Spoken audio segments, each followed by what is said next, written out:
Pa-like po guys. 6 minutes more, magla-live na.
Pero yung sa Pero hindi pwedeng pumili siya ng US. Kung pumili siya ng US, wala ka talaga. Hindi marunong.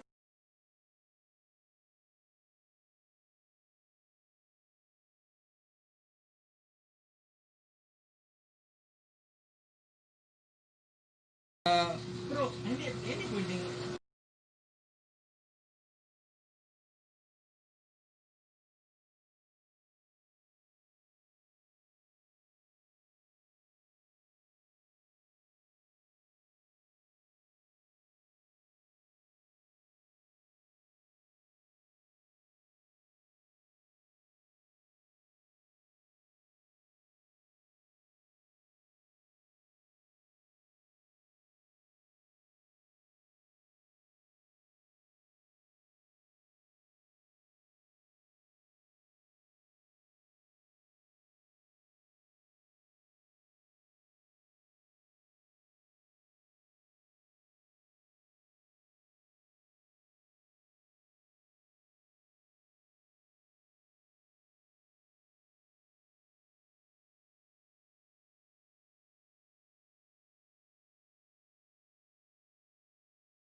Kami ito.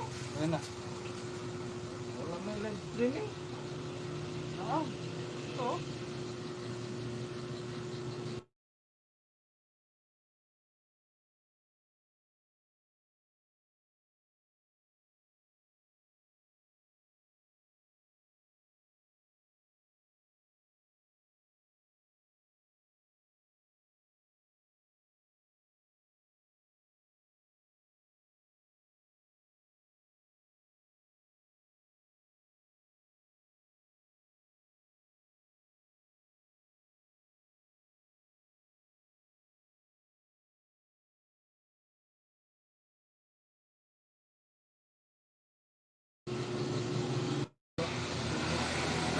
Ano?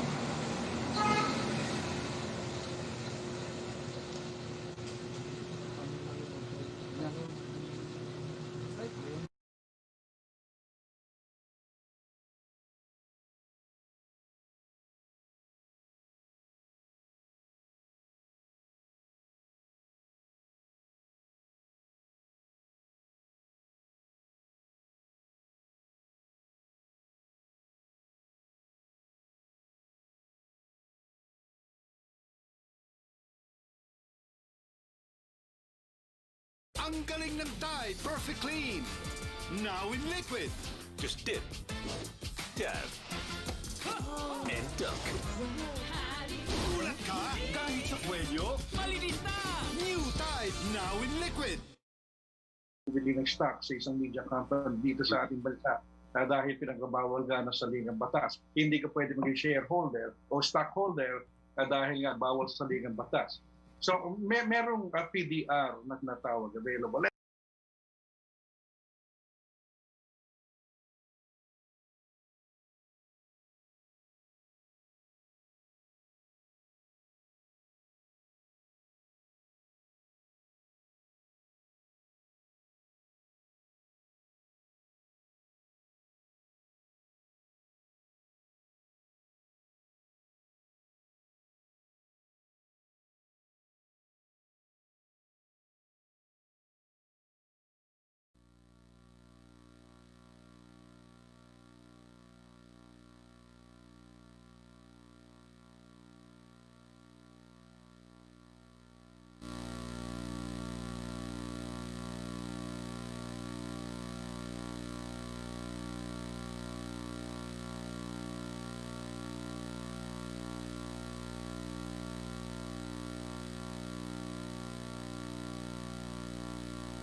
want to sleep. That's good.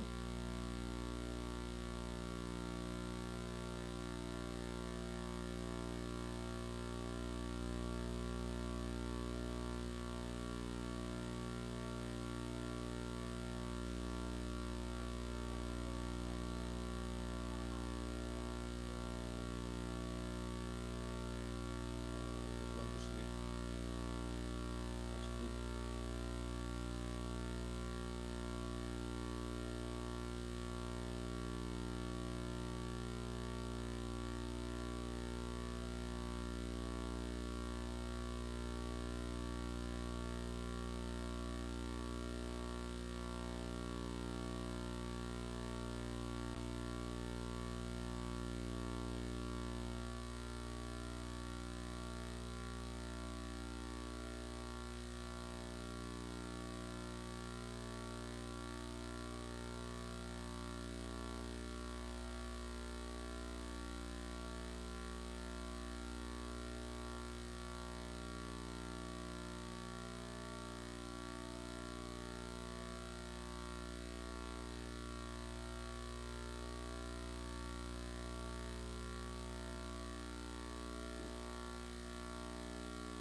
That's good. Good afternoon. The joint meeting with the Committee on Good Government and Public Accountability is hereby called to order. On the part of the Blue Ribbon Committee, otherwise known as the Committee on Good Government and Public Accountability, the joint meeting with the Committee on Legislative Franchises is hereby called to order.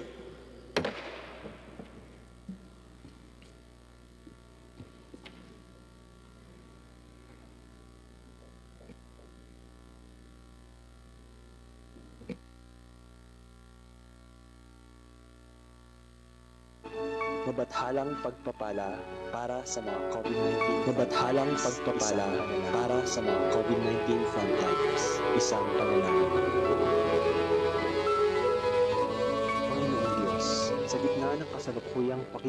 Panginoong Diyos, sa gitna ng kasalukuyang pakikipagdigma namin laban sa COVID-19 pandemic, ay dumudulog kami sa iyo para sa iyong mabathalang pagpapala sa mga bayaning nangunguna sa amin sa labang ito. Ang mga doktor, nurse, at iba pang medical professionals, ang mga siyentipiko at iba pang dalubhasa sa larangan ng kalusugan, ang mga opisyal at kawani ng pamahalaan, kasama na ang mga sundalo at mga pulis, ang mga media practitioners, ang mga manggagawa sa sektor ng pagkain, ang mga manggagawa sa simbahan.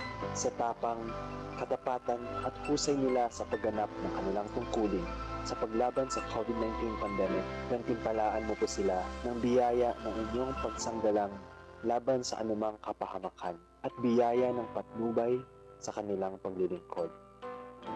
Sa hirap ng katawan at isip na kanilang dinaranas dahil sa mga kakulangan at kahinaan ng sistemang pangkalusugan sa aming bansa, biyayaan mo po sila ng ginhawang madarama nila sa kanilang puso, ang ginhawang mula sa katotohanan dahil sa kanila ay nasasagip mula sa kamatayan marami. Sa pagsasakripisyo nila ng panahon at pagkakataon na makapiling, mayakap at mapangalagaan ng kanilang pamilya para makapaglingkod sa lipunan at sa mga biktima ng COVID-19, pagkalooban mo po sila ng biyaya ng pangangalaga sa kanilang mga mahal sa buhay laban sa virus na kanila ring nilalabanan para sa iba. Sa hindi marapat at hindi makatarungang diskriminasyon na nararanasan ng marami sa kanila, pagkalooban mo po sila ng biyaya ng pangunawa sa kahinaan at kamalian ng iba at ng biyaya ng tibay ng loob na patuloy na maglingkod sa kabila nito at iba pang pagsubok. At sa marami sa kanila na nagbuwis ng buhay dahil sa pakikipaglaban sa COVID-19 pandemic, kupkupin mo po sila sa iyong kaharian at pawiin ang lungkot at pangungulila ng kanilang mga pamilya at kaibigan. Panginoong Diyos, basbasan mo ang mga COVID-19 frontliners. upang hindi lamang sila patuloy na manguna sa amin sa pagsubok na ito, kung hindi patuloy rin silang maging huwaran namin sa pagiging bayani para sa iba at sa aming bayan. Gawaran mo po, Panginoong Diyos, ng iyong mabathalang pagpapala ang mga anak mong COVID-19 frontliners dahil sila ay tunay na daluyan ng iyong pagkalinga at pagmamahal sa amin. Amen.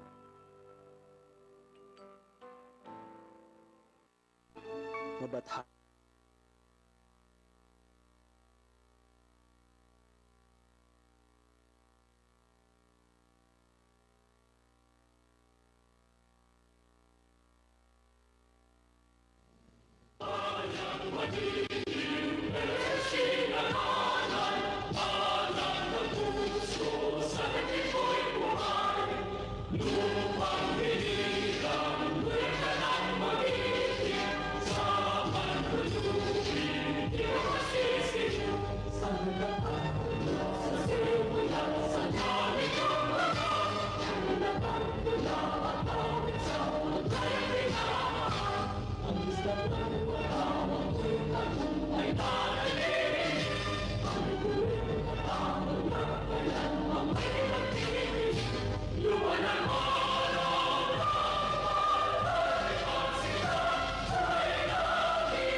Good afternoon.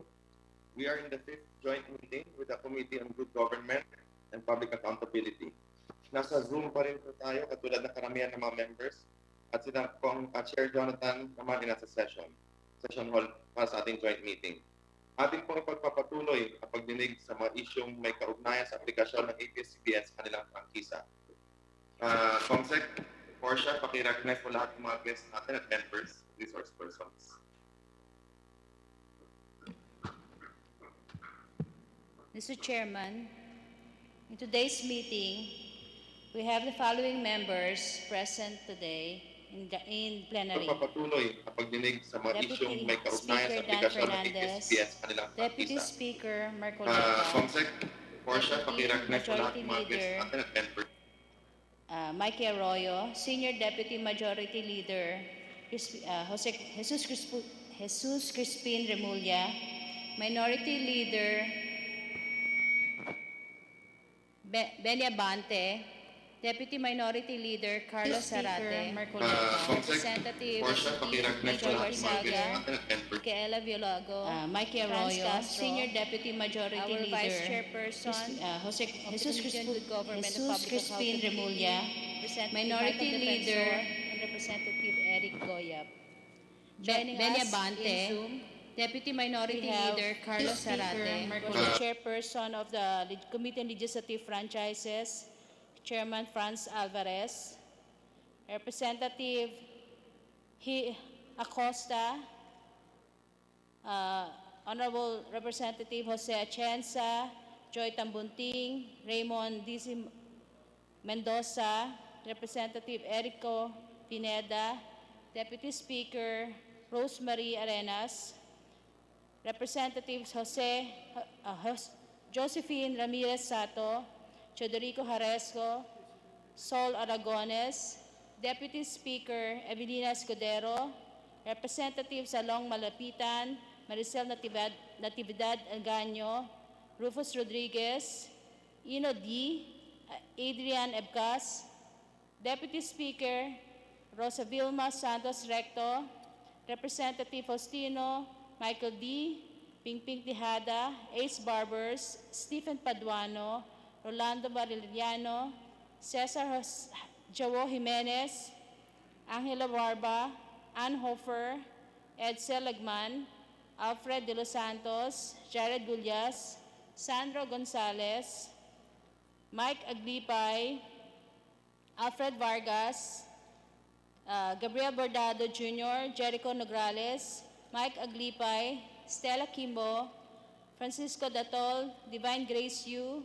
Mark Go, Lawrence Fortun, Deputy Speaker Roby Puno, Deputy Speaker D.V. Sabaliano. We also have the Senior Minority Leader Janet Garin, Representative Tony Pet Albano, Onyx Crisologo, Edward Maceda, Alfredo Garbin, Eliza Shienatan, Joaquin Chipeco, Cyril Abueg Saldivar, and Representative Jericho Jonas Nograles. Your honors. For guests. Maraming salamat, Comsec. Mr. Chairman, Sa bahagi po ng House Blue Ribbon Committee, known as the Committee on Good Government and Public Accountability, binabati po natin ang ating mga kasamahan na nasa plenary at nasa Zoom.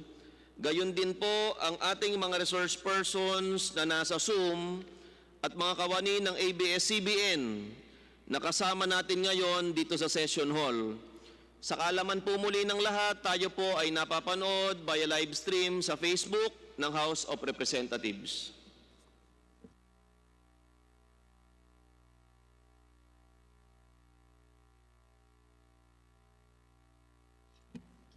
Comsec, please recognize our resource persons for today. Before that, we want to recognize the presence via Zoom of Representative Pablo Jan Garcia. Via live stream sa Facebook. For our guests this afternoon, we have from Securities and Exchange Commission via Zoom, Commissioner Ephiro Luis Amatong, General Counsel Romuald Padilla, Attorney Erwin Edward Mendinueto, Chief Counsel SEC MSRD, and Director Vicente Graciano Pilismeño Jr. From the Philippine Stock Exchange, we have Attorney Roel Refran, COO, and Attorney Veronica Del Rosario, General Counsel. From the Department of Justice via Zoom, we have Assistant Secretary Nicolas Felix T. From the NTC, we have Commissioner Gamaliel Cordoba and Deputy Commissioner Edgardo Caballos here in the plenary. Office of the Solicitor General, we have Sergeant Jose Calida. From the ABS-CBN, we have Mr. Martin Lopez, Chairman, Mr. Carlo Katigbak, President and CEO, Ms. Socorro Bidane, COO for Broadcast, Mr. Raymond Miranda, Chief Strategy Officer, Mr. Ricardo Tan, Group CFO, Attorney Enrique Quiazon, Corporate Secretary, Attorney Cynthia Del Castillo, Attorney Herminio Zaita, and Attorney Cherry Cruz. Via Zoom, we have Attorney Mario Bautista, General Counsel, and Ms. Consuelo Lopez, Chief of Staff. From former employees of ABS-CBN, observing today, Mr. Jaime Concepcion, Mr. Reparado Galos Jr., Mr. Reynaldo Tugade, and Mr. Tauser Bansonan. That's all. Salamat, Comsec. Ngayong hapon, atin pong itutuloy ang pagtatanong ng mga issues kaugnay sa aligasyong paglabag sa konstitusyon, particularly whether or not ABS-CBN sold PDRs to foreigners, which allowed ABS-CBN to be owned by non-Filipinos, a violation of 100% ownership in mass media. Sasagot po ang ABS-CBN sa katanungan ng ating mga members tungkol sa PDRs. Gayon din po ang mga resource persons mula sa SEC, DOJ, NTC at SOLGEN na nasa Zoom ngayon, upang lalo na nating maintindihan kung ano nga ba ang PDRs. Meron pong mahigit na 30 na membro natin na nagpahayag sa kanilang mga kagustuhan na magtanong. Atin lang pong reminder na meron na pong tayong tag 5 minutes per interpellator po.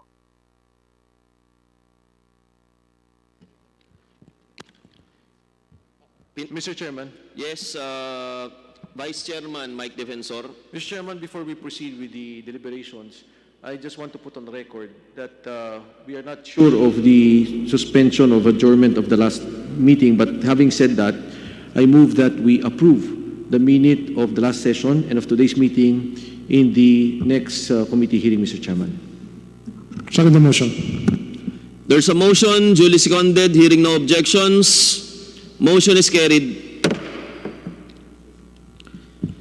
Pinahalagahan ng Blue Ribbon Committee ang pagdinig na ito na naglalayong matukoy ang katotohanan at nang masagot ang aligasyon sa paglabag nga ba ng ABS-CBN sa ating saligang batas. Nang magbenta ito ng PDR sa mga banyaga, at pinaintulutan di umano ang mga hindi Pilipino na magmay-ari ng ABS-CBN. Dahil dito, inaasahan natin na magiging substantial ang ating deliberasyon ngayong araw na ito at upang ating masaayos ang diskusyon at pagtatanong, amin pong hinihiling sa ating mga kasapi at kalahok na kung sakali na naitanong na sa ABS-CBN ay wag na po ulitin muli ang pagtatanong.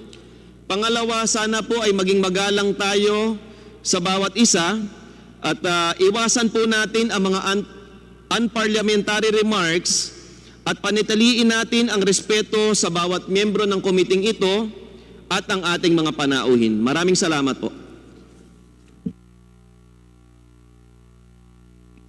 Bago tayo tumungo sa interpellation, meron po yatang manifestation ng ABS-CBN. So, sa ABS-CBN, sino pong inyong representative na gagawa ng manifestation? You are recognized. Mr. Chair, may I request that Attorney Cynthia Del Castillo be allowed to provide the committee a brief statement on the PDRs. Attorney Del Castillo is the pioneer of PDRs, having been involved in the structure of PDRs used by both ABS-CBN and GMA. She is the head of securities law for the law firm Romulo Mabanta and was dean of the Ateneo Law School from 1990 to 2000. Attorney Del Castillo is counsel for ABS-CBN. Mr. Chair, can I request that Attorney Del Castillo be sworn in and recognized, please? The committee secretary is hereby directed to execute the oath Stand up na rin. for Attorney Del Castillo. Please raise your right hand. Do you swear to tell the truth, the whole truth, and nothing but the truth before these joint congressional hearings, so help you God? Thank you. Sige po, maaari na po kayo magpatuloy. Pakipindot po, ma'am. Magandang hapon po sa inyong lahat. Salamat po sa pangdinig na ito. Kung mamarapatin niyo po, mag-uumpisa ako by going back to the time that the ABS-CBN Holdings PDRs were issued in 1999. Kung matatandaan niyo po, at that time, the Philippines together with its Asian neighbors were all reeling from the effect of the Asian financial crisis in 1997. So our capital market was really very much affected. The gains that we have realized in the early 1990s were all eroded.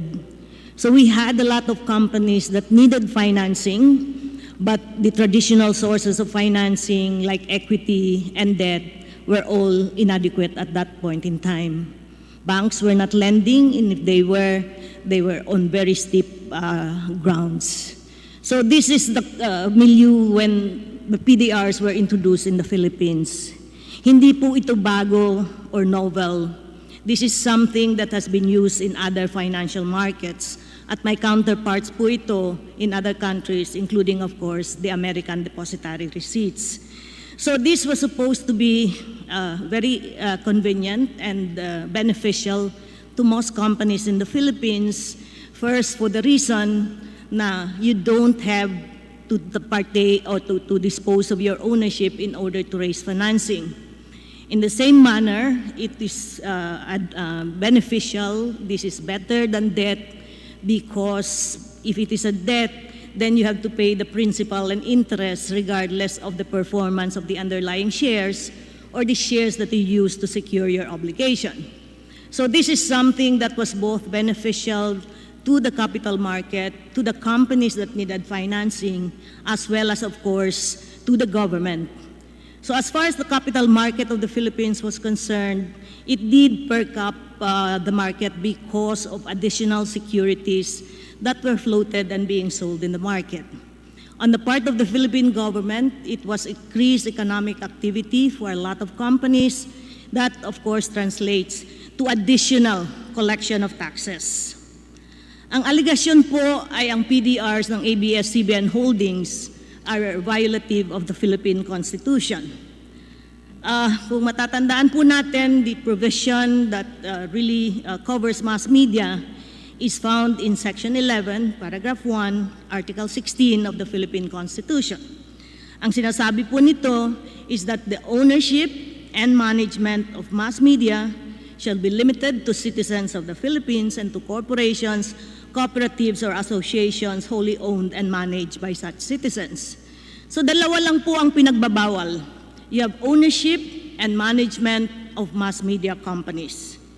Against this test, the question that we ask is whether or not the ABS-CBN Holdings PDRs allow the participation of foreign nationals in the ownership and management of a mass media company. So from the very outset, gusto ko po lamang idiin na magkaiba po ang ABS-CBN Holdings Company sa ABS-CBN Broadcasting Corporation. Yung holdings po own shares in ABS-CBN Broadcasting. Hindi lang po ABS-CBN Holdings ang may-ari ng shares ng ABS Broadcasting dahil marami pong ibang shareholders ang ABS-CBN Broadcasting. It is broadcasting that is engaged in mass media. ABS-CBN Holdings is a purely holding company. Ang activity po nito, because it is a holding company, is just to invest in shares. So in this case, the PDRs were issued by ABS-CBN Holdings to investors under the terms of what we call the PDR instrument. This is a contract po between the investors of the PDRs and the issuer, who is ABS-CBN Holdings Corporation. This contractual arrangement has nothing to do with ABS-CBN Broadcasting, because ang parties po ng kontratang ito, which is covered under the PDR instrument, are the investors and ABS-CBN Holdings. Hindi po party sa PDR instrument ang ABS-CBN Broadcasting. Ang only link po, if you can call it a link, is that ang PDR investors po, when they invest in the PDRs, they track the performance of the ABS-CBN Broadcasting kasi doon po nanggagaling ang kita ng ABS-CBN Holdings. Being a holding company, it only derives income through its ownership in other companies in the form of dividends and other distributions from its investments. So yun lang po, kasi kung mag-i-invest sila sa PDRs, they have to know kung anong value ng PDRs, and that was dependent on the performance of the underlying shares. Pero wala po silang pakialam sa ABS-CBN Broadcasting. Hindi po sila partido sa PDR instrument, which is the contract between the investors and ABS-CBN Holdings. Wala pong, as we call it in legal terms, wala pong privity of relationship. So kung hindi man po tumupad ang ABS-CBN Holdings sa kanyang mga obligasyones under the PDR instrument, wala pong right ang PDR holders to proceed against ABS-CBN Broadcasting. So ang tanong po lamang is, does the investment of foreign nationals in the PDRs issued by ABS-CBN Holdings violate the Philippine Constitution? Your answer to this can be yes, only if such investors own shares, which is the test of ownership, or they do participate in the management of ABS-CBN Broadcasting. At ang sabi ko po kanina, magkaiba po ang dalawang korporasyon na to. Wala pong pakialam ang mga investors sa ownership at sa management ng ABS-CBN Broadcasting Company. Ang rights po ng PDR holders are only against ABS-CBN Holdings, hindi po against ABS-CBN Broadcasting, and wala po silang rights, whether of ownership or management of the mass media corporation, sa ownership at sa management ng ABS-CBN Broadcasting Company. Para po malinawan kung ano itong mga PDRs na to, there are tests that are employed to determine whether there is a violation of the Philippine Constitution. The first test is the test of ownership, and secondly, of management. So whether they have ownership rights over the mass media company, that is ABS-CBN Broadcasting Corporation, we should really understand the nature of the PDRs. PDRs are purely financial instruments. Hindi po siya shares, hindi po siya nakakaboto sa ABS-CBN Broadcasting, at hindi po siya nakakapag-participate sa management ng ABS-CBN Broadcasting. So in this case, being a financial instrument, Ang only expectation po ng investors in PDRs would be, of course, whatever cash distribution and gains they can derive in the trading and transfer of ownership of the PDRs. So, akin pong inuulit, ang ownership po nila ay sa PDRs, hindi po sa shares ng ABS-CBN Broadcasting. Wala po silang right to participate in the management of ABS-CBN Broadcasting because hindi po sila shareholders nito and they have no rights whatsoever, whether granted by way of contract, arrangement, or any form of understanding to participate in the voting as shareholders or to direct or cause the voting of the shares in ABS-CBN Broadcasting. So as far as the Philippine regulatory agencies are concerned, this has been recognized by the Securities and Exchange Commission as something which is different from the shares of ABS-CBN Broadcasting because it has approved the registration of ABS-CBN Holdings PDRs and ABS-CBN Broadcasting shares. Magkaiba po sila. They have separate registrations, they have separate trading, and because these PDRs have also been listed and traded in the Philippine Stock Exchange.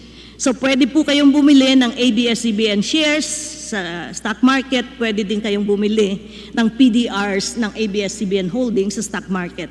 Magkaiba po silang dalawa. There is no transfer of rights from the shareholders of ABS-CBN Broadcasting to the PDR holders. Because of these separate and distinct characters, the owners of the PDRs na inisyu po ng ABS-CBN Holdings ay hindi po pwedeng sabihin na may-ari ng shares ng ABS-CBN Broadcasting Corporation.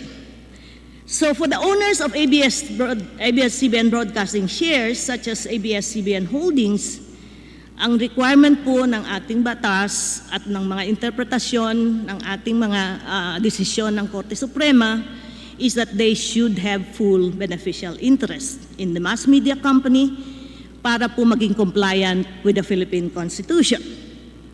The full beneficial interest test was employed by, of course, the two well-known cases dealing with nationalization and citizenship. Ito po yung kaso ni Gamboa at ang kaso ni Roy versus Herbosa. Simple lang po ang pagka-discuss sa case ng Roy versus Herbosa.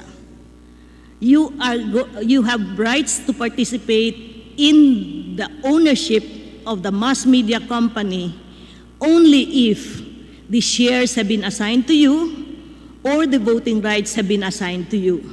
Hindi po yan binigay sa PDR holders. Ang bumoboto po ng mga shares ay ang ABS-CBN Holdings, hindi po ang investors ng PDRs.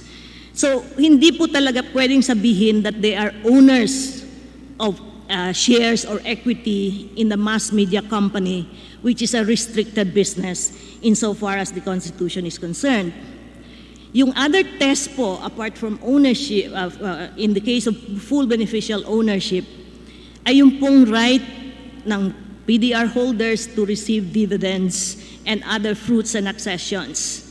Ang sabi po ni Roy versus Herbosa, kung ikaw ay entitled to receive the dividends from the mass media company or any forms of profits, accessions, or fruits, then the beneficial ownership lies in the PDR holders and not in the owner of the shares. Wala pong ganong assignment ang PDR instrument na ibinibigay ang right to dividends and any fruits or accessions to the PDR holders. What they are entitled to would be cash distribution from ABS-CBN Holdings Corporation. Yung cash distribution po, pwede pong manggaling at in most cases nanggagaling din sa dividendo ng ABS-CBN. Pero ang the one entitled to those dividends ay hindi ang ABS-CBN Holdings PDR holders but ABS-CBN Holdings. So para po niyang ni-receive the one entitled, because this is a shareholder right, the one entitled is ABS-CBN Holdings. Hindi po niya ina-assign ang kanyang rights to dividends to the PDR holders. Ang kanya lang pong commitment is that pagkatapos kung makareceive ng income, and because this is a holding company and income is derived from their ownership or investment in shares, I will get my operating expenses, I will get the amount that I need for my taxes, I will need the amount that I need to discharge my loans, at kung may sobra, those are the ones that will be distributed in the form of cash distribution to the PDR holders. Kung for any reason po ABS-CBN Holdings does not do this and does not pay the PDR holders, the right of action of PDR holders is against ABS-CBN Holdings and not against ABS-CBN Broadcasting Corporation. Even if ABS-CBN Broadcasting Corporation earns a lot of profits, even if it accumulates a lot of profits, wala pong right ang PDR holders to compel the declaration of those dividends kasi hindi po sila shareholders. Ang kanila lang inaasahan ay ang distribution ng ABS-CBN Holdings pagkatapos itong bayaran ang lahat ng kanyang pangangailangan at kung may sobra man po ay yun ang i-distribute sa PDR holders. So as far as the issuance of the PDRs are concerned, the PDR instrument does not transfer any voting rights, especially for the right to vote directors. Kung matatandaan niyo po, the case of Gamboa versus Teves, yung mahaba-habang desisyon ni Justice Carpio, ang kanila pong pinag-usapan lang is ano ba ang control na pinagbabawal ng Constitution. The control na pinagbabawal ng Constitution is the control and more principally the power to elect the directors. Bakit po just the vote on the directors? Kasi the vote on directors is crucial in the sense that it is the board of directors that control the affairs of the corporation and they are the ones that manage the corporation. So anyone who has the power to vote directors has control over the corporation. Wala pong ganong right ang PDR holders. Wala po silang right to vote the directors. Wala rin po silang right to direct ABS-CBN to vote in any particular way, including, of course, the voting in the case of the election of directors. Ang PDR holders po are what we call passive investors.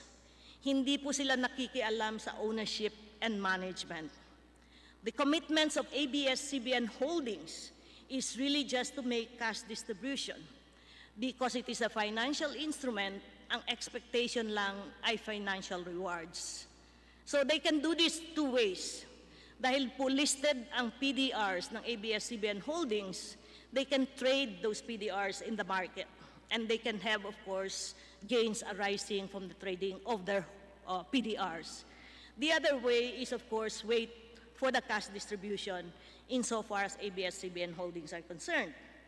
So the dividends received by ABS-CBN Holdings from ABS-CBN Broadcasting Corporation are those that are relied upon by the PDR holders. Pero hindi po ito pass-through. Some people are saying it is a pass-through. Hindi po ito pass-through.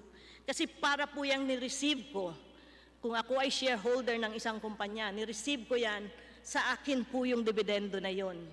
And after paying all my expenses and all my obligations, I can commit to give the balance to anyone. Kasi sa akin po yun. Ako ang may-ari ng mga dividendo. And that is exactly what happens in the case of the PDR holders. So, as I said previously, kung hindi po yan bayaran ng ABS-CBN Holdings, hindi po sila pwede magdemanda against ABS-CBN Broadcasting Corporation because wala po silang right to proceed against ABS-CBN Broadcasting directly. Kung hindi po sila satisfied sa kanilang investments, wala po yung direct action against the mass media company. Pwede nilang ibenta yung kanilang PDRs or pwede nilang i-exercise yung exercise rights, which is, of course, to acquire the shares kung sila ay qualified, kung sila ay Filipino, at kung hindi man, na ang kanilang right lang ay to obtain the proceeds of the sale of those shares. So as you can see, there is no direct link to the shares of ABS-CBN Broadcasting Company. So all of these factors that I have discussed only point to one fact. The PDRs have a life of its own. Hindi po yan naka-attach sa shares ng ABS-CBN Broadcasting. They trade independently. There are financial and cash distributions which are separately given by ABS-CBN Holdings. At sila po ay hindi talaga magkapareho. I think the confusion in the layman's eyes is always na parang magkapareho yung PDR holders at yung shareholders ng ABS-CBN Broadcasting Corporation. Magkaiba po kasi ang ABS-CBN Holdings is a shareholder of ABS-CBN Broadcasting. The PDR holders are owners of financial instruments issued by ABS-CBN Holding Company. The other issue po is yung management ng mass media companies. So, meron bang right ang mga PDR holders to participate in the management of ABS-CBN Broadcasting, which is the mass media company? Wala po, because the management lies and is under the control of the Board of Directors of ABS-CBN Broadcasting Corporation. Hindi po sila shareholders. Neither were they given any right in the PDR instrument to cause the election of the Board of Directors or to cause the voting in one way or another of the shares owned by ABS-CBN Holdings. They do not have the power to vote and certainly do not have the power to vote directors. Pwede po ba silang ma-appoint in management positions? Kung talaga pong qualified, pwede naman pong ma-appoint in management positions. But the fact na meron silang PDR is not their entitlement to be appointed or elected to management positions of the mass media company. If they so happen to be PDR PDR holders and they're foreign nationals, and they do participate or appointed in management positions, hindi po yan dahil sa PDRs. Because the PDRs do not have any right to be appointed, elected as directors, or appointed to management positions. At ang isa pong naming gustong sabihin is, yung ABS-CBN Holdings PDRs ay registered po sa Securities and Exchange Commission under our securities regulations. They are also listed in the Philippine Stock Exchange.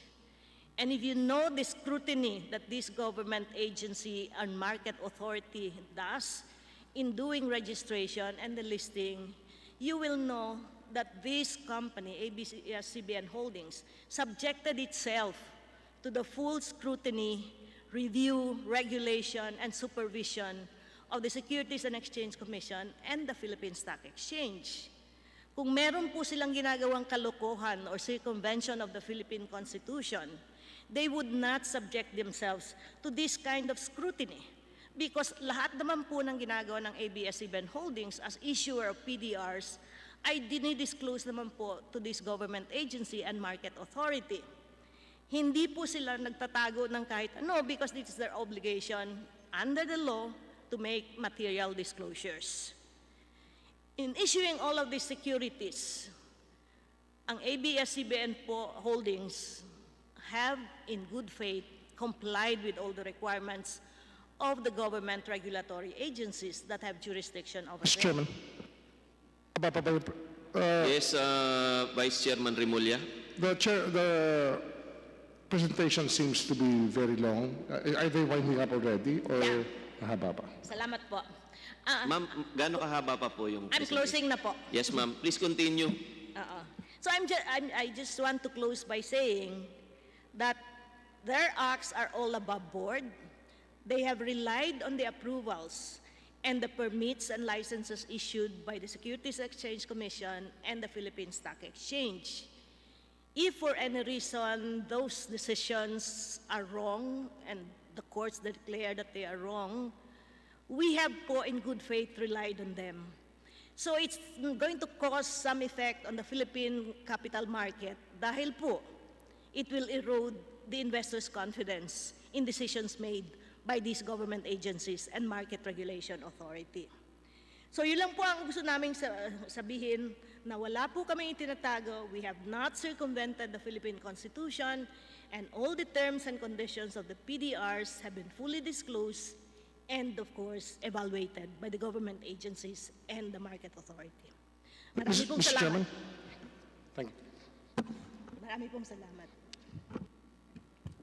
Tapos na po kayo, ma'am. Tapos na po. Maraming salamat po. At in the spirit of fairness po, sa espiritu po ng pagkakapantay-pantay para sa mga pro-ABS at sa anti-ABS, ay magkakaroon naman po tayo ng counter presentation na para po sa usapin ng PDRs na gagampanan po ni Vice Chairman Mike Defensor. Mr. Chairman. Yes, Vice Chairman Remulla. I just want to qualify the witness because we allowed the witness to speak without much introduction. Diretso na po sa usapan tungkol sa PDR. Pwede ko po i-qualify ng kaunti lang. Papayagan po kita. Tatanungin ko lang po siya sa background at lahat. Hindi naman humahaba eh. Tatanungin ko para I want to satisfy myself that she is a competent witness in this hearing. 1 minute, Vice Chairman Remulla.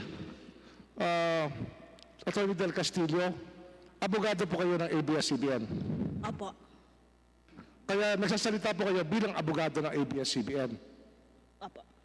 At sa inyong pagsasabi sa amin, hindi ko kayo humaharap dito bilang para sa taxpayer, kundi para sa ABS-CBN na nagbabayad ng inyong attorney's fee. Ang participation po namin dito ay as counsel of ABS-CBN. As counsel of ABS-CBN, kayo rin po ang nag-design ng PDR. Hindi po yan inimbento. Dahil po ang PDRs ay may counterparts po yan in either financial market. Kami lang po ang unang nag-introduce sa Pilipinas. So kayo po ang advisor nila, kayo po ang nag-advisor ng ABS-CBN tungkol sa PDR. Opo.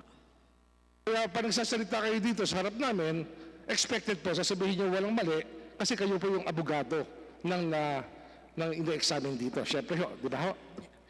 Pero obligasyon din po ng abogado na bago niya sabihin yun, i-review po niya. Pero yun nga, ang ibig ko sabihin po, ang pinag-uusapan natin, kayo ho may akda, kaya ang sinasabi niyo sa amin, walang mali sa inyong ginawa. Tama ho ba yun? Opo, at yun po ay kumpirmado. Salamat po, salamat po. Thank you, Vice Chairman Remulla. Yes, Congressman Barsaga. Mungkahi lamang kagalang-galang, Chairman. Sige po. Pwede bang makahingi tayo ng hard copy ng sinabi ni Dean Castillo? Kasi it's a little bit complicated and definitely her dissertation will be considered by the members of this committee in the deliberation whether or not we shall grant or not the franchise of ABS-CBN. Thank you, Congressman Barsaga. The committee secretary is hereby directed to Mr. give Chairman. the copy of the manifestation of Attorney Del Castillo to all members. Mr. Chair. Yes, Congresswoman Biolago. Thank you, Mr. Chair, and good afternoon. I just want to clarify kung tama po ba ang dinig ko kay attorney na yung kita ng ABS Holding came from ABS-CBN Corporation? Opo, kasi po they own shares. Okay, thank you, Mr. Chair. Thank you, Congresswoman Biolago. And without further ado, I give the floor to Vice Chairman Mike Defensor to give the counter presentation about PDRs. Maraming salamat, Chairman Alvarado, sa ating pong mga guests sa ABS-CBN, sa aking mga kasama na nandito. Una po sa lahat, gusto ko lang pong linawin na wala naman pong pro o anti dito, Mr. Chairman. Importante lang po na tanungin namin ang tamang mga tanong, malaman namin ang katotohanan, at batay po doon bumoto kami. Sa inyong po mga presentasyon at doon sa mga isyong nailagak dito sa komite, pwede hong nagkamali kayo. But does it require a rescission of the franchise? Pwede po bang yun ang maging batayan ng hindi pagre-renew? Pwede rin pong ito rin na maging batayan na sabihin ng mga miyembro ng komite na wag i-renew dahil ganito ang naging ginawang violation. Pero importante po sa amin na tanungin ang ating mga applicant, ang ABS-CBN Corporation, para malinawan po tayong lahat. Alam mo natin na ang kalagahan ng inyong trabaho, ng inyong negosyo. Hindi lang po negosyo yan. Siya po ang nagbibigay ng kultura, siya po ang nagbibigay ng impormasyon at kaisipan sa ating mga mamamayan at higit sa lahat sa ating mga kabataan. Gusto ko rin pong sabihin, and yeah, if I may make the presentation, Mr. Chairman, napaka-komplikado po ng usapin nitong PDRs. Hindi ho ganun kasimple. At sa akin pong maliit na presentasyon, at siguro sa ating mga tanungan, malinawan natin talaga. Pero pagpaumanin niyo ho, dahil ako po'y may konklusyon sa aking ginawang pag-aaral at sa aking presentasyon ngayong hapon. Next slide, please. Yung ating pong konstitusyon, which you mentioned, Attorney Del Castillo, dalawa pong ang bagay ang sinasabi niya, ownership and management. Yan pong dalawang bagay na kanyang tinitingnan sa isang korporasyon. Higit sa lahat sa mass media, 100% ang ownership wholly owned by Filipinos. Ibig sabihin nyo, kahit gatiting, hindi pwedeng magkaroon ng ownership ang dayuhan. Sa ating pong mga tahanan, no, meron ho ding control at ownership. Yung ownership, pag-aari yung mag-asawa, yung bahay. Pero yung control, kay misis. Dito, hindi naman pinag-uusapan mismo ang control. Because the cases you mentioned about Herbosa and Roy, the case you mentioned about Gamboa, were all talking about the 60-40 relationship and they were talking about control. So pinag-aralan po nila. They were studying the common preferred shares and now inaffected the voting, the beneficial ownership of the corporation. So ibang po naman ang usapin ng ownership. Yun lang po ang pinag-uusapan natin dito. Dahil sa palagay ko naman, sa control, wala naman po sigurong ganong lumabas o naging epekto. But let us see. Ang PDRs po ay pagtatago sa tunay na pagmamay-ari ng dayuhan. Next slide, please. Ano po ba ang depository receipt? Ang sabi po niya, katulad na banggit niyo, matagal na po ito. Meron pong American Depository Receipts, Depository, yan po yung sinasabi nila. Meron pong GDR, German Depository Receipts, Global Depository Receipts.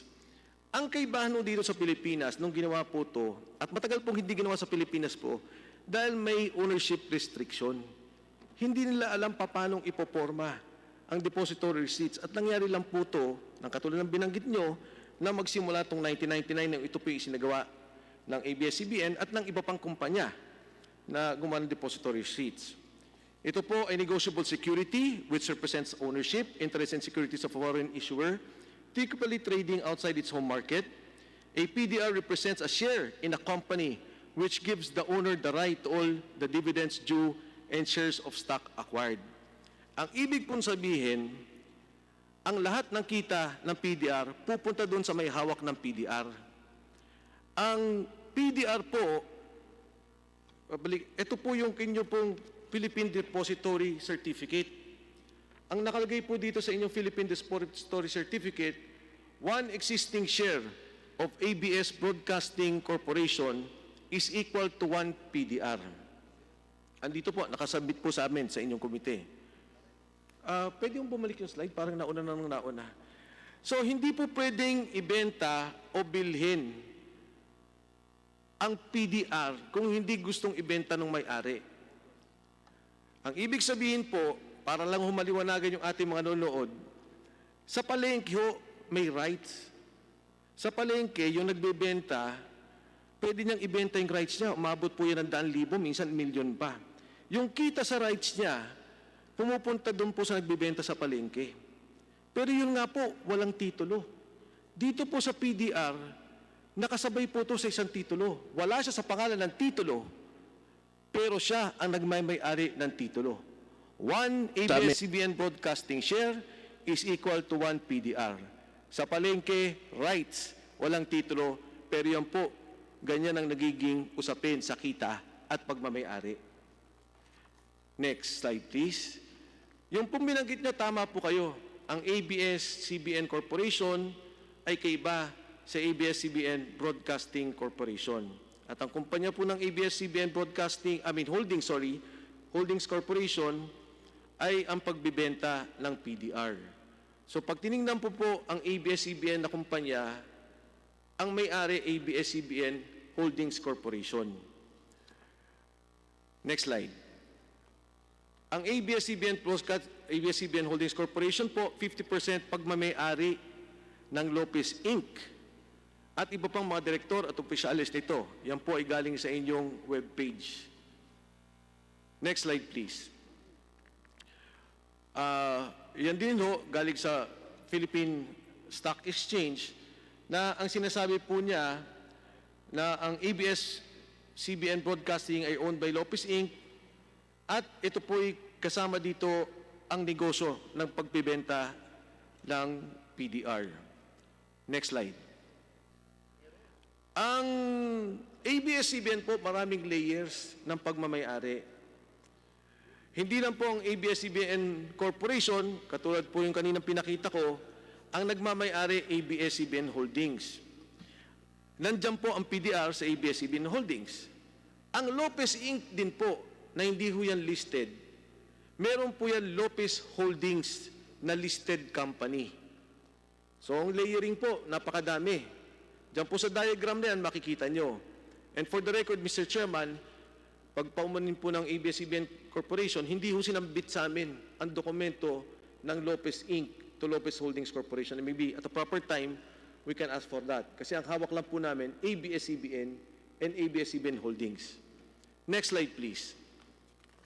Kung titingnan nyo po, dyan po sa listahan ng Lopez Holdings Corporation, 54% po dyan ay Lopez Inc. Yung pong Filipino group ng PCD nominee, dyan po ang mga PDRs, 30%. At malinaw po, nakadeklara sa inyong mismong website, non-Filipino PCD nominee corporation at 9.89%. Kanina ho, sinabi na Atty. Del Castillo, meron na pong ABS-CBN Holdings, meron na pong banyaga na magmamay-ari. And I think it's very clear also, nandito po sa akin yung pag-uusap na ginawa noong shareholders meeting. Ang sabi po, the PDRs sa ABS-CBN Holdings, the PDRs unlock the share value of ABS-CBN, allowing foreigners to participate in a media enterprise whose ownership is constitutionally limited to Filipinos, with foreigners allowed to buy PDRs, shares which have long been undervalued.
Corporation's total investment in the deposit receipts amount to 1.5 billion.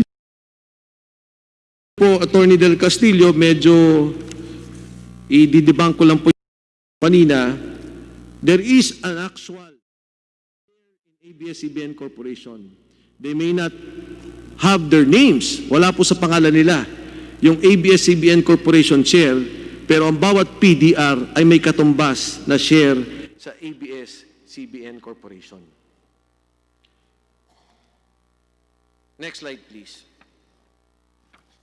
Yan po ang sample contract. Pinakita ko na po kanina yan, at muli po, papakita ko yan. Ang existing corporation po ng ABS-CBN Broadcasting, 1 PDR, 1 ABS.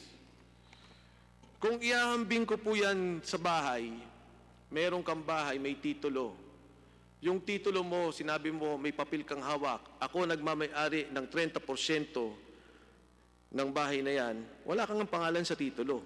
Pero batay sa kontratang yon, hindi mabibenta yung bahay. O kung mabenta man, mapupunta sa iyo ang 30%. Pag ang bahay pinarenta ng 1,000, 300 pupunta sa iyo, bawat kita ng bahay na yan. Yan po, sa aking palagay, is a circumvention of our Constitution on ownership. Sa maraming pagkakataon, yan po ay pwede mo nating sabihing anti-dummy. Na merong banyaga, meron siyang kinabitan na korporasyon na Pilipino, pero ang kita, ang pagmamay-ari sa katotohanan kanya. So ito po yung slide ng ABS-CBN, 1 share, 1 stock. Ito po, katulad na banggit ko, ay violation ng ownership. Isang pagpapaliwanag pa rin ang tax declaration, hindi ho siya titulo, pero yun po ay pagpapakilala ng pagmamay-ari. Kung ito po lang ay paliwanag natin sa ating mga kababayan, ganun po ang kanilang sitwasyon. Ngayon maraming pinag-usapan sa control. Kasi ang sabi po nila, wala namang control dahil sa wala naman silang boto, wala silang magagawa. At kung sakasakali, ang Holdings Corporation ang bumoboto. Papasok po ako doon sa kontrata natin, yung Philippine Deposit Receipt Instrument. Next slide please. Thank you. Ang nakalagay po dito, it will not alter, modify, or otherwise change its articles of incorporation or bylaws or take any action as to materially prejudice any rights in relations to the PDRs. Ito po ang tinatawag na negative covenant. Wala kang pwedeng gawin hanggat kapit ko ang PDR. Wala pong pinagkaiba yan nung ECQ. Doon po sa kaso ng Rappler, bago ka lumabas, magpaalam ka sa barangay, kumonsulta ka. Dito, sinasabi na ng barangay, hindi ka pwedeng lumabas. Sa parehong ehemplo, ang kontrol nasa barangay. Sa pagkakataong hunto, ang may-ari ng PDR may kontrol sa korporasyon. Next slide. Ito po, sinabi kanina ni Chairman Alvarado, when the law is clear, there is nothing for the courts to do but to apply it. This is the case of the Tawang Multipurpose Cooperative versus La Trinidad Water District. Our Constitution is very clear. There should be no foreign ownership, foreign control of our mass media corporations. Bawal po ang banyaga na magmay-ari o mag-control. At yan po, malinaw na malinaw at hindi po natin pwedeng palusutan. Last slide po. What cannot be done directly cannot be done indirectly. If acts that cannot be legally done directly can be done indirectly, then all laws would be illusory. Pagpainman niyo ho, kahit isang patak, kahit gabuti lang ng pagmamay-ari, hindi pwede. Kahit na ano pong layering ng korporasyon, pag may lumabas na isang banyaga at pumasok yan sa ABS-CBN Corporation, hindi ho pinapayagan. Hindi ho pinapayagan ang direktang pagmamay-ari. At pagpamanin niyo, Atty. Del Castillo, ang PDR po ay isang pagpapalusot ng pagmamay-ari ng banyaga. Maraming salamat, Mr. Chairman. Thank you so much. Thank you for the clarification, Congressman Vice Chairman Mike Defensor. At para po sa kaalaman ng lahat, dahil po ang pinag-uusapan ay PDR, kahit po ABS-CBN lang po ang nag-a-apply ngayon, ay nais po ng committee ito na makita lahat ng mga PDRs ng mga mass media and broadcasting companies na nabigyan na, formerly nabigyan na, or mag-a-apply pa lang dito sa joint committee na ito. Lalong-lalo na po yung mga major broadcasting stations natin. Sana po bago yung susunod na hearing ay makuha natin at mapag-compare natin kung pare-parehas ba ang laman ng kanilang mga PDRs. The committee's secretary is hereby directed to secure copies of all PDRs of all major broadcasting mass media companies in the country that will apply or otherwise applied and given franchise by this committee. Mr. Chair. Yes, Deputy Speaker Dan Fernandez, alam niyo po nung huling hearing po natin ay hindi po natapos ni Deputy Speaker Dan Fernandez yung kanyang oras. At kung ako'y nagkakamali, nag-uumpisa pa lamang siya sa kanyang pagtatanong, kaya po napakaswerte po niya sa pagkakataong ito, hindi ibabawas pa ba namin yung 1 minuto mong nakonsumo?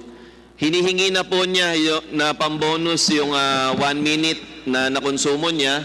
So you now have your fresh 5 minutes, Deputy Speaker Dan Fernandez, para sa pag-uumpisa ng ating nag-iisang round ng interpellation. Maraming salamat po. Maraming salamat, Mr. Chairman, at nadinig po natin ang manifestation ng ABS-CBN at nadinig din po natin ang manifestation ni Vice Chairman Mike Defensor. Ang pinagtatalunan po natin dito ay ang paggamit po ng PDR, whether ang PDR po na issue natin sa mga banyaga ay in consonant with the Section 11, Article 16 of the 1987 Constitution that states that the ownership and management of mass media shall be limited to the citizens of the Philippines. And at the same time, ito rin po ay binabanggit sa Section 8 ng Foreign Investment Act of 1991, and the same time, itong pong sinasabi nating Presidential Decree number 1018 of Section 2. Siguro po ang una kong katanungan na gusto ko pong malaman ay sa ABS-CBN Corporation, kung magkano na po yung ating capital investment, yung buong total investment ng ABS-CBN, magkano na po?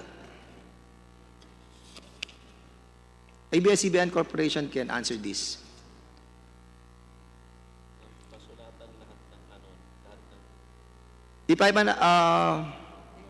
Meron na po ba siyang nasa 100 billion, 85 billion, 90 billion? Magkano po ba? Sir, Mr. Chair, yung total investment po ng ABS is about 30 billion more or less in stockholders' equity po.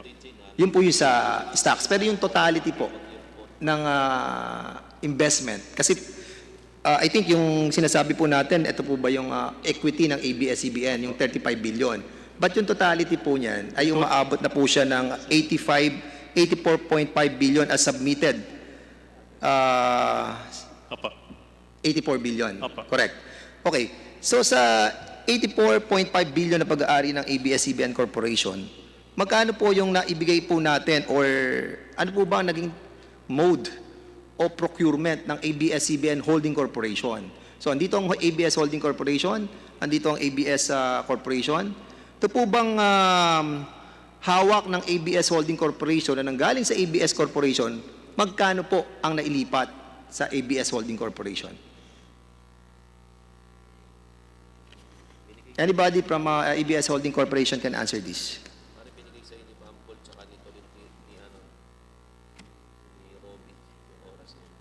Okay.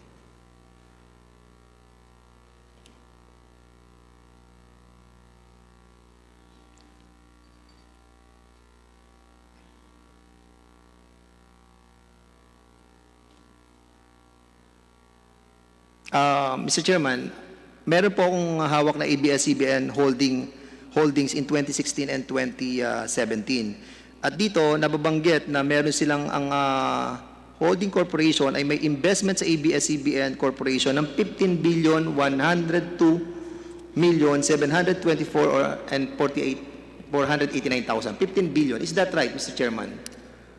ABS-CBN, please answer.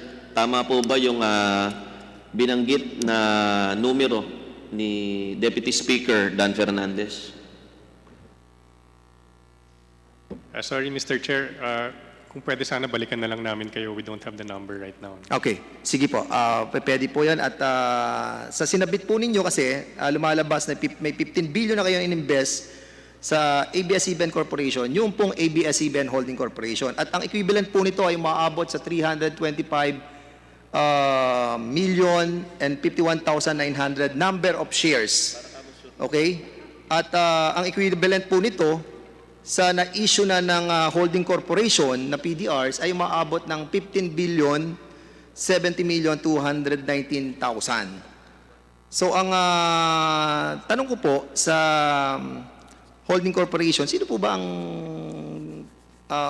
umuupo ngayon bilang presidente at CEO ng holding corporation? Mr. Chair.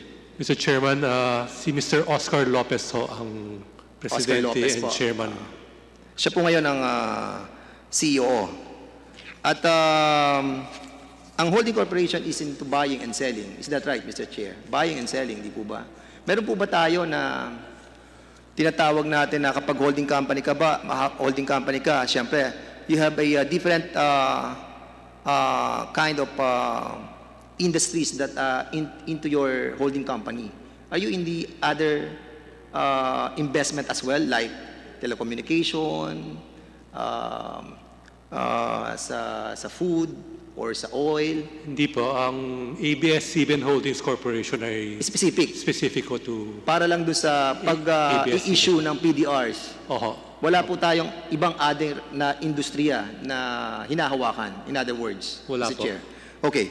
So, ano po ang mga depository receipts na ginagamit natin? Katulad na nabanggit ni Vice Chairman Mike Defensor kanina, meron tayong ADR, GDR, CDR.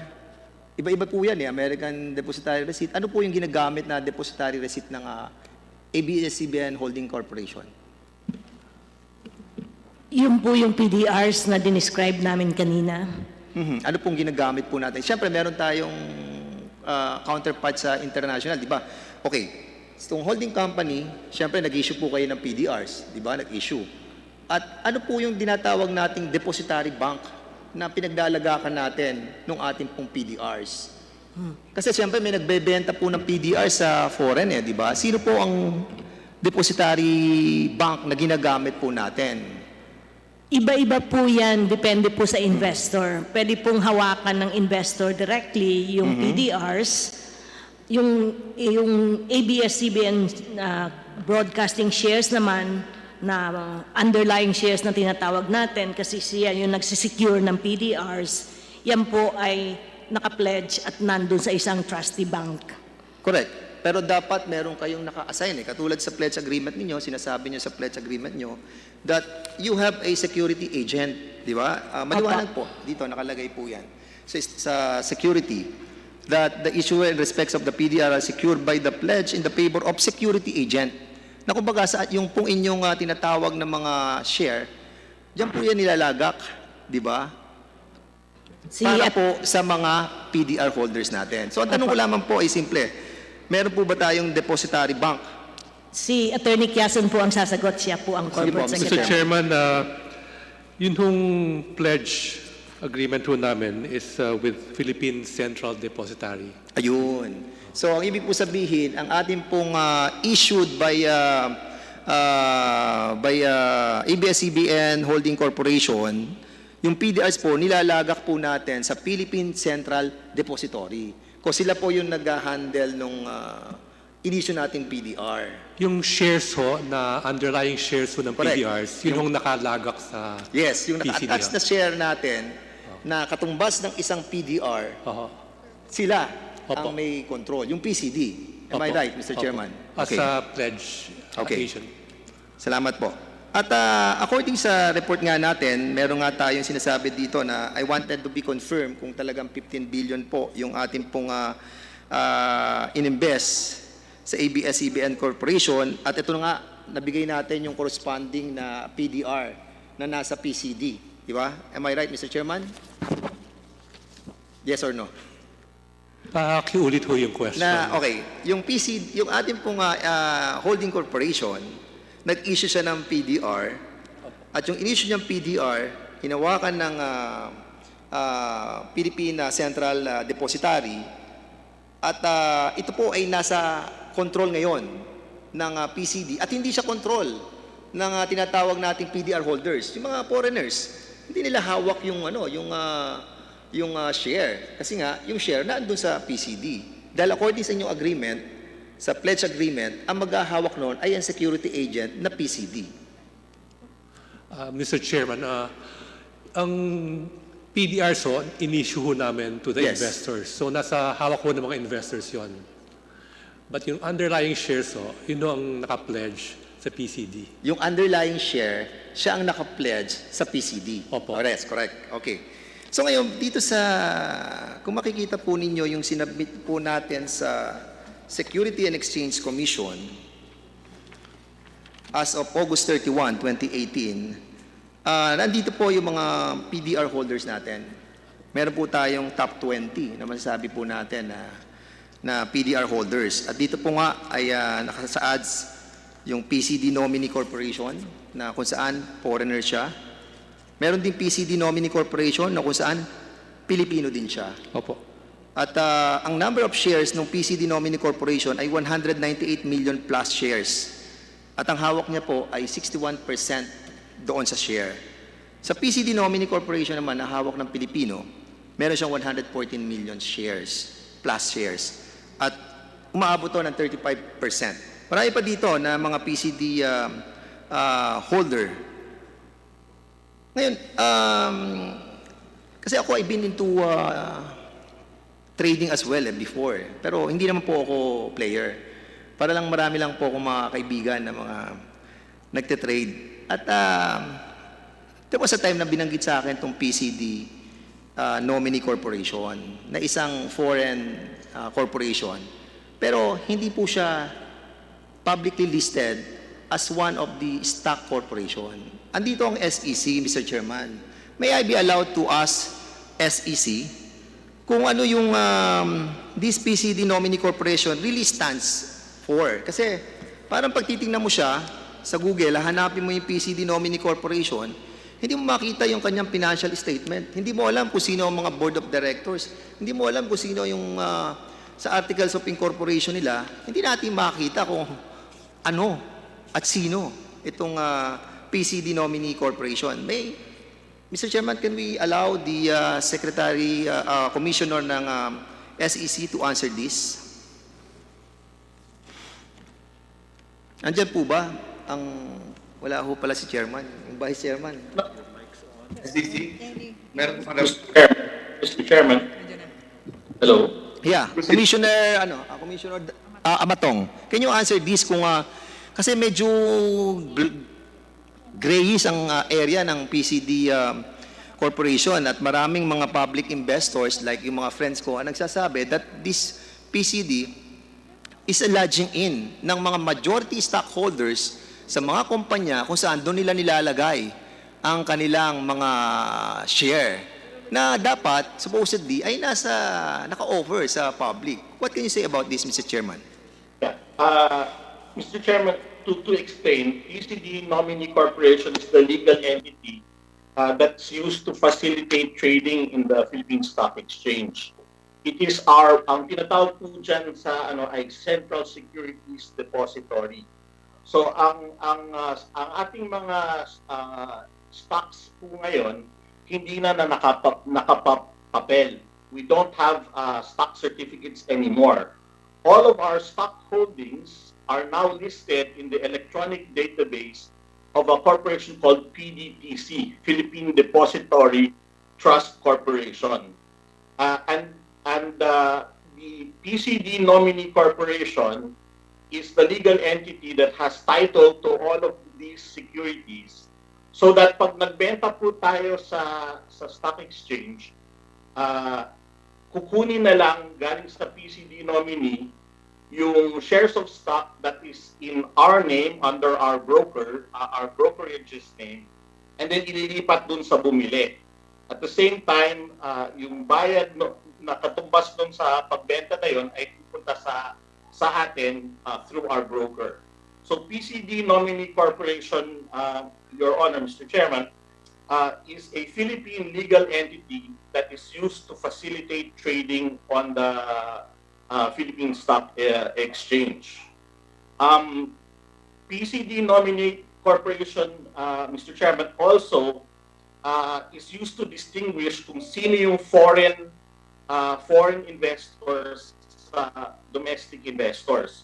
Kaya makikita po natin yung PCD Nominee Foreign, those are the shares of stock held in the name of PCD Nominee Corporation for foreign investors. Tapos yung PCD Nominee domestic or Filipino are those shares of stock owned by Filipinos but held in the name of PCD Nominee Corporation in order to facilitate stock trading.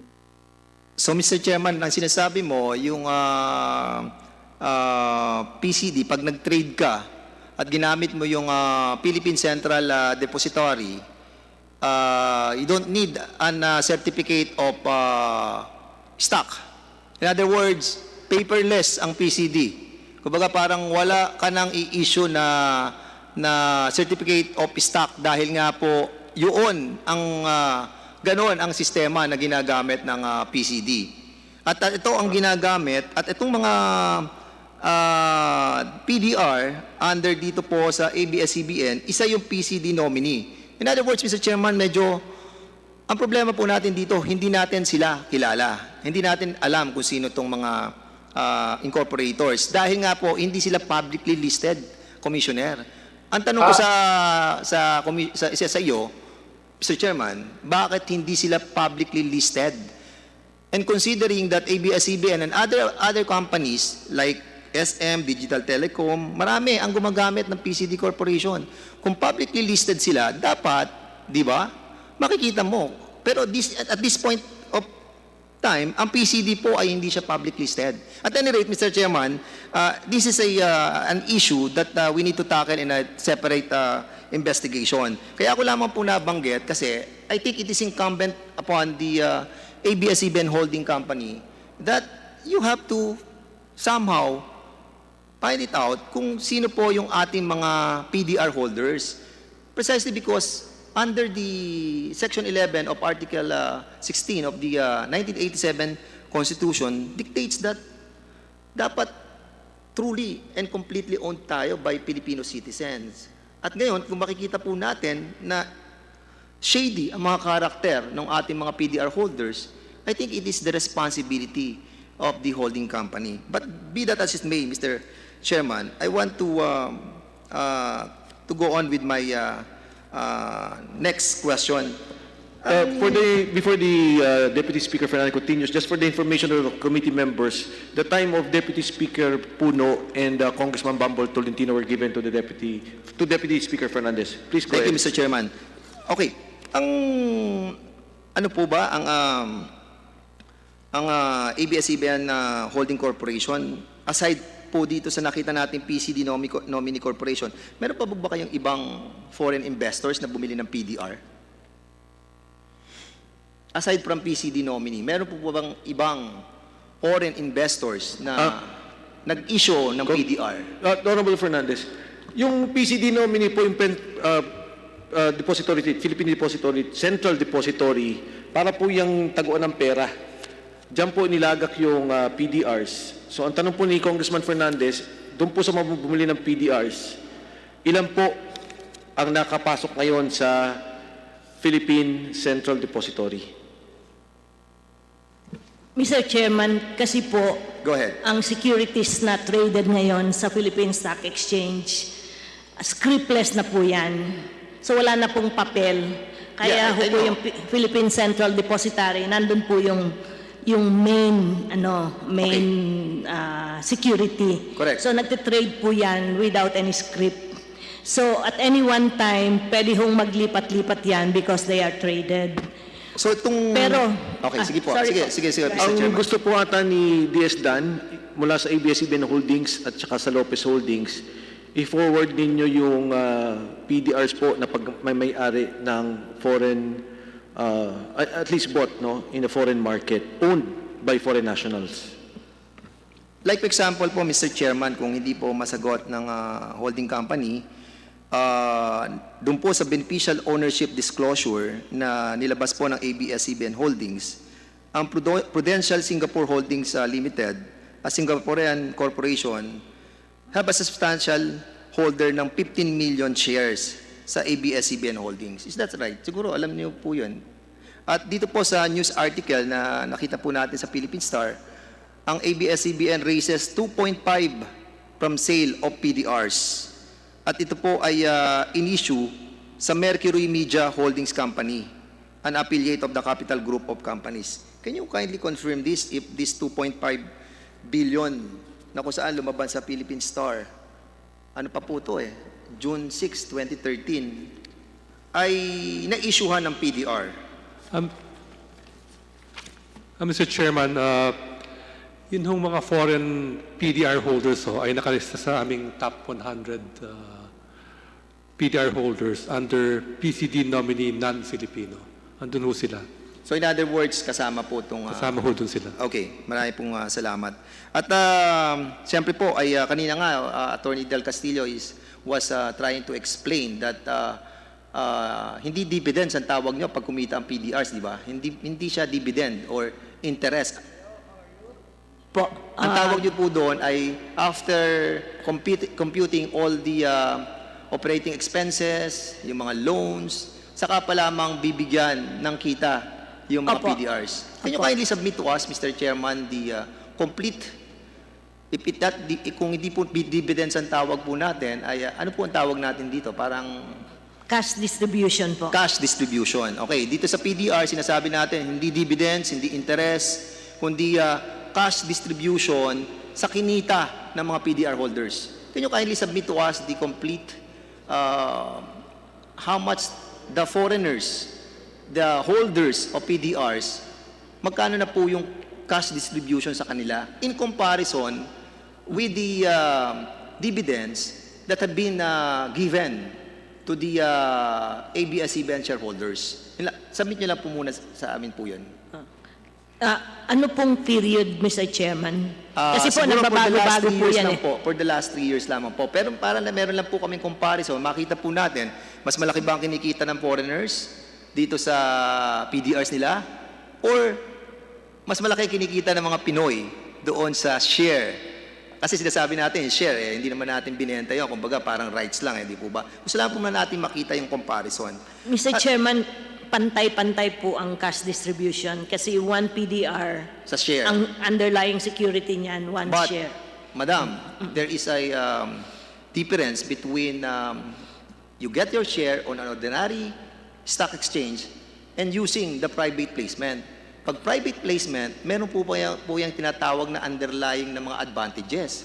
Like for example, pag gumamit ka ng traditional private placement, na kung saan sinasabi na pag kumita, na-reach mo na yung margin ng profit mo, ay pwede ka mag-increase ng income. And at the same time, doon sa structure na sinasabi na private placement, usually ginagamit to sa mga bulk na bilihan katulad nito na kapag tumaas yung stocks, pag nag-increase ang stocks mo, meron kang special arrangement sa depository bank. At pag bumaba yung stock, meron kang protection. Yan yung pinaka types of different private placement. At kapag ito pong 2.5 billion na binabanggit po natin dito, ay makita po natin kung anong placement ang ginamit nila. Have they gone into a ordinary buying of stocks or they have gone through a private placement? Kasi nga, Mr. Chairman, kailangan po natin makita kung paano nila pinurchase yung PDRs. Kasi kung mayroong mga advantages na ganito, mag-a-add yun doon sa kanilang tinatawag po ninyong cash distribution. Yun lang po ang gusto kong malaman, Mr. Chairman. Mr. Chairman, gusto ko pong sagutin muna yung tanong nyo about the dividends. Sige po. Yung 2017 nag-declare ang ABS-CBN ng dividends 1.04. 1 peso and 4 centavos. Natanggap po ito ng ABS Holdings and then after deducting all the expenses, ang dineclare niyang cash distribution is 1.0281. So mas mababa ho yung binibigay. So in other words, mas mataas pa rin ang kinita ng ating mga Pinoy na may hawak ng share komparado sa may mga hawak ng PDRs na foreigners. Okay, maraming salamat po, Mr. Chairman. Okay, Mr. Chairman, ngayon makikita po natin no, na from ABS-CBN Corporation, nadala po sa ABS-CBN Holding Corporation yung share, at pagkatapos po kumuha sila ng PCD, which is the Philippine Central Depository. Sa ganitong setup po ay ang question ay kung na-violate po natin yung Section 11, Article 16 of the 1987 Constitution. Ako po hindi naman po ako abogado, pero ako po ay nag-aral ng 1 year ng law sa UST. And at the same time, meron tayong mga tinatawag na legal parlance, no? Na sinasabi, quanto aliquid prohibitur ex directo, prohibitur ex obliquum. Ang sinasabi nila, what cannot be legally done directly cannot be done indirectly. Now, ibig po sabihin, kung sa Tagalog, kung ako po ay pupunta kay Congressman Zarate, sinasabi, bawal pumunta kay Congressman Zarate directly. Bawal pumunta. Ngayon, bawal din ako pumunta kay Congressman Zarate through Congressman Boying Remulla, indirectly. So, alam ko na, siyempre, ang ABS-CBN, dahil nga po itong PDR, ay allowed ng Security and Exchange Commission during the start of 1999, di ba? At ngayon po, sinasabi ng batas na hindi pwedeng direct or indirect, di ba?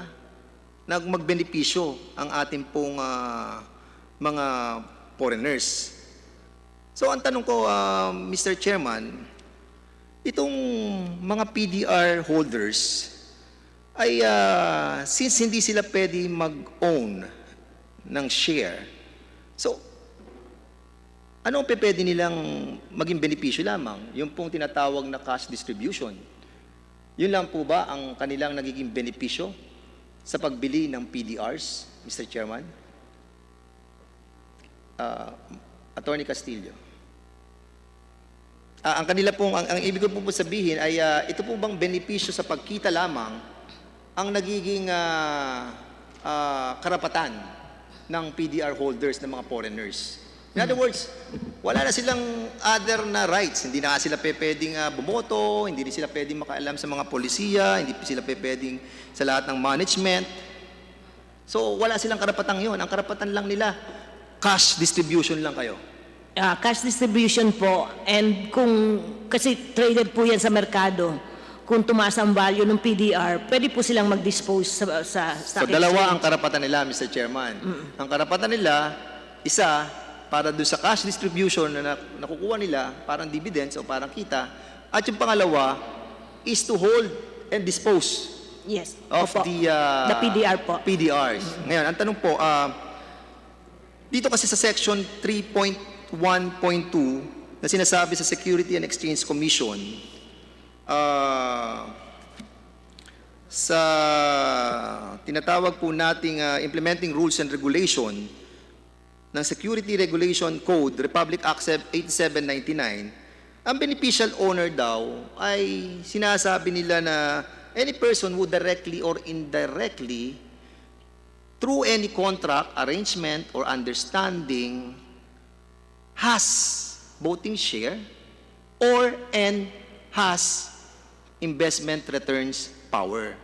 So ikaw, kung beneficial owner ka, may karapatan ka, isa, sa pagboto, and or sa investment return power. Yun yung definition ng beneficial owner na sinasabi po ng ating pong Security and Exchange Commission. Pero kung mapapansin niyo po kanina ay nakita ko rin yung ini-explain kanina ni Vice Chairman Mike Defensor doon po sa receipt na PDR po ninyo na binibigay sa mga PDR holders na foreigners. Kasi dito po makikita nyo, kung mapapansin po ninyo, ito ay sinasabi rito. For example, ang bumili po ng PDR share natin is Amerikano. For example lang, kunyari si Donald Trump, wala akong isip eh. This certifies that Donald Trump is the registered holder of the Philippine Depository Receipts contained herein and is entitled to the delivery or sale of one existing share of stock of ABS-CBN Broadcasting Corporation for every one PDR held. Ang akin lamang pong pagkaka-explika dito, pagkakaintindi, ito yung sinesertify ikaw, Donald Trump, na may hawak ka nito, entitled ka sa delivery and sale, sa pagbebenta ng isang existing share of stock of ABS-CBN Corporation for every one PDR held. Kapag merong share, meron ka ba PDR, entitled ka rito sa share. So ito po yung nakalagay dito, medyo nakaka-confuse po. Kaya siguro po, at the end of the day, we need to clarify kung yung ano yung ibig sabihin ng sale na nilalagay po natin dito po sa PDRC na dinidistribute po natin sa mga foreigners. But kung mamarapatin niyo po, sige po, ma'am. Yung pong right na yan to transfer or to say, sell the share underlying the PDR, ito po yung exit mo mechanism. Kasi yung PDR po, meron kang binayarang deposit, pwede mo po i-exercise yung right na bilhin yung share. So kung gusto mong bilhin po yung share underlying the PDR, kung ikaw po ay Pilipino, kasi hindi naman po limited ang PDR sa banyaga. Kung ikaw ay Pilipino, ibibenta po sa inyo yung share. Meron po kayong babayaran, you have to go through a process. Kasi ang ibig sabihin nun, ayaw mo na ng PDRs, gusto mo na ng shares. So since you have that option to buy the shares, mag-serve ka lang po ng what they call exercise notice. Meron po kayong babayaran and then it goes through the process of transferring and trading the shares. Yeah, I understand that, ma'am. Deputy Speaker Fernandez, before we continue, Congressman Chicoy Alvarez, our chairman, our presiding officer, I think, cannot get through. Chairman Alvarez? Narinig po ako? Ayan po. Congressman Dan, reminder na po, 15 minutes na po. Last na po, question natin. 15 minutes na po, Congressman Fernandez. Okay, Mr. Chairman, I will wrap up my line of questioning. Patapos na rin po ako, Mr. Chairman. So,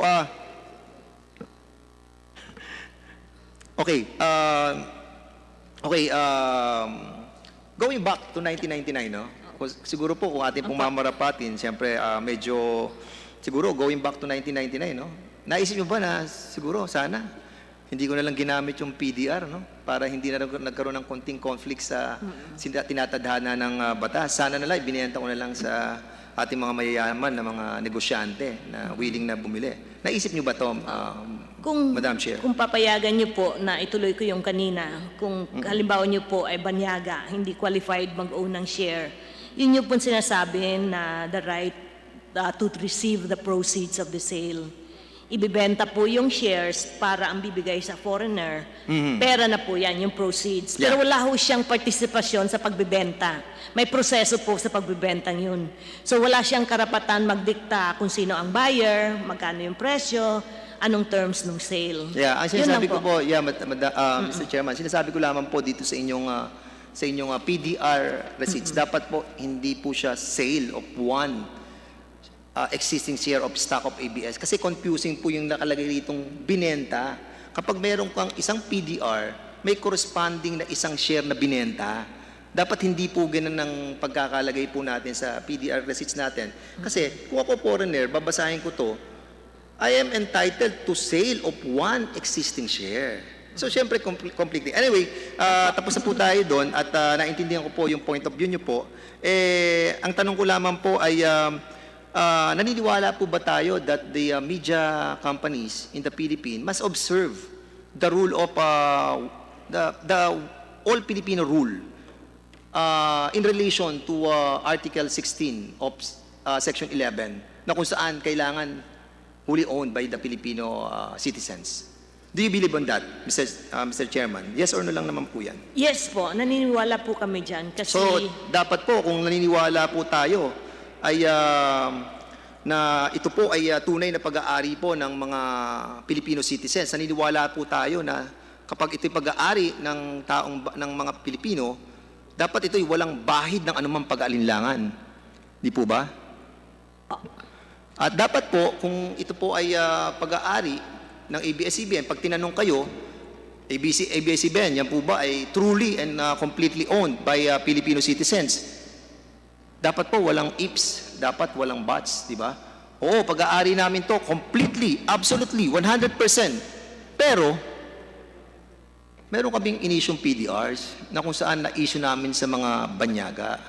So, Mr. Chairman, I think it is incumbent on the part of ABS-CBN and also for that purpose, lahat na ng mass media that they have to be sensitive and dapat maging careful sila sa issue ng PDR or refrain from issuing PDRs because there is a thin line governing the ownership truly owned by the Filipino citizens and those PDRs that we have issued sa foreigners. But yun na nga, granting na sinasabi nyo, wala namang po siyang ownership. Pero yung rights na magkaroon ka ng cash distribution at yung ma-hold mo yung PDRs dahil nga katumbas noon ay isang share, hindi mo siya mabebenta. Hindi siya mabibili ng mga kapwa mo Pilipino. Yung share na yon naka-hold doon. Thank you so much, Honorable Hernandez, for that, our Deputy Speaker. Honorable Alvarez, our presiding officer, I think you're again coming in through Zoom. Yes. Your next interpreter. Salamat po. Ubus na po yung time natin. Next po, mag-interpolate is si Minority Leader Benny Abante na kung saan ang kasunod niya si Congressman Bordado, ibinigay din yung oras sa kanya. May 10 minutes po si Minority Leader Benny Abante. Mr. Chairman, maraming po salamat at pasensya na po. Ay request na sana po ay sa susunod na second round, kung meron pa, ay mapasama po tayo. Maraming salamat po and thank you so much. Noted pa, Congressman Fernandez. Congressman Minority Leader Benny Abante, you are recognized. Salamat po, Mr. Chair. Tama po yung sinabi ni Vice Chair Mike Defensor at kinakampihan ko po siya na wala po ditong pro and anti. Ang nais nating makita rito ay yung totoo. Ano po? Totoo lamang. At hindi po ito labanan ng mga kongresista na pinag-aawayan kung ikaw ay pro-ABS-CBN o anti-ABS-CBN. Kahit ako po, tulad ng sinabi ni Speaker Alan Peter Cayetano, comprehensive, fair, impartial, the truth to come out. Yun po yun sa akin before I make any decision. Now, ngayon ko lang po na pag-aaralan ang kaibahan ng shares sa PDR. Ngayon ko rin po na pag-aaralan ang kaibahan ng ABS Corporation and ABS Holdings at Lopez Incorporated. Ito po mga katanungan ko that nais ko po maging clear sa akin. Ano po? At totoo po ba, noong 2013, ang ABS-CBN po ay nagbenta ng 22% of its effective shares to the Philippine Depository Shares to foreigners, 18% of which is US-based. The Capital Group, one of the biggest investment companies in the world. Totoo po ba yan? Si Attorney Quezon po ang sasagot. Siya po ang corporate. Totoo po yun. Yung Capital Group ho ay is a private investor that invested in PDRs. And they invested in PDRs and ABS Holdings Corporation use the proceeds from the sale of the PDRs to invest in ABS-CBN Corporation? Hindi po yun. Hindi po yun yung tanong ko eh. Ang tanong ko po is it true that in 2013, ABS-CBN sold about 22% of the effective shares, hindi po PDR, through Philippine depository shares to foreigners, 18% of which is the United States-based, the Capital Group, one of the biggest investment companies in the world. Hindi po yata 18% ho yung 20, hindi yata 22% yung...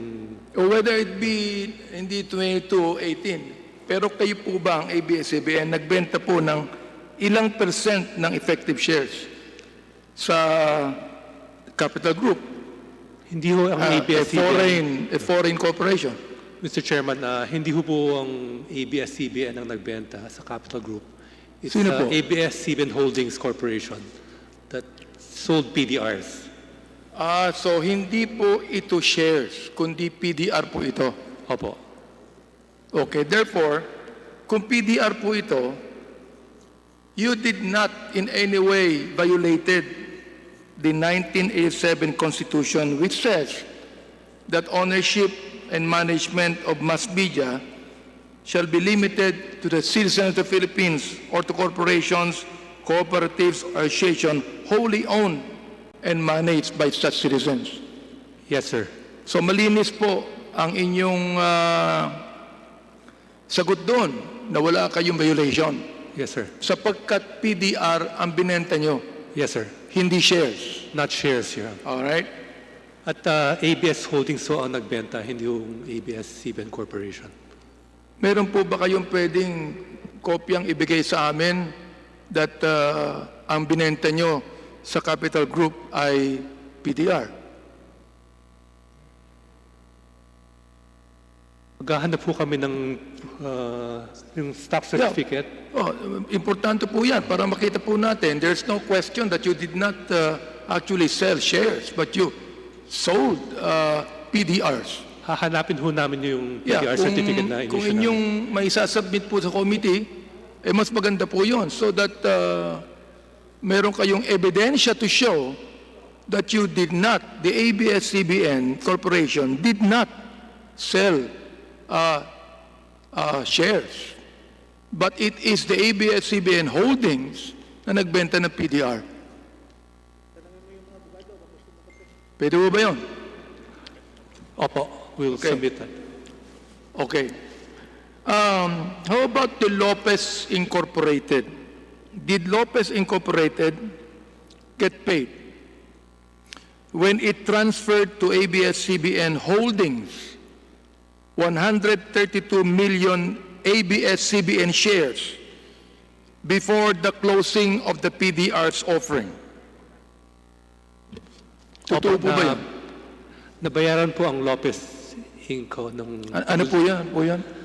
Nabayaran po ang Lopez Inc.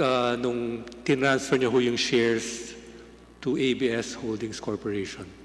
So, ano pong ibig sabihin ng nabayaran nung kayo po ay nag-transfer sa ABS-CBN Holdings ng 132 million ABS-CBN shares?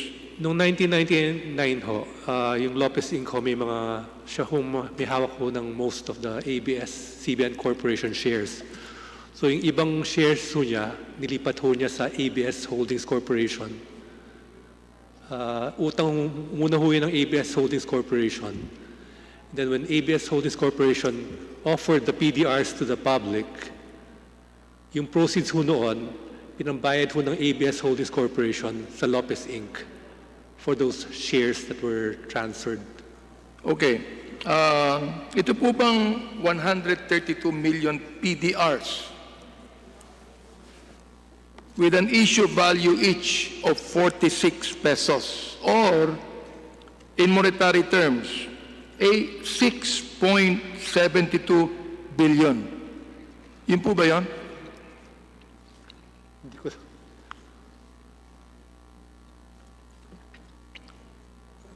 Hindi ko lang alam yun.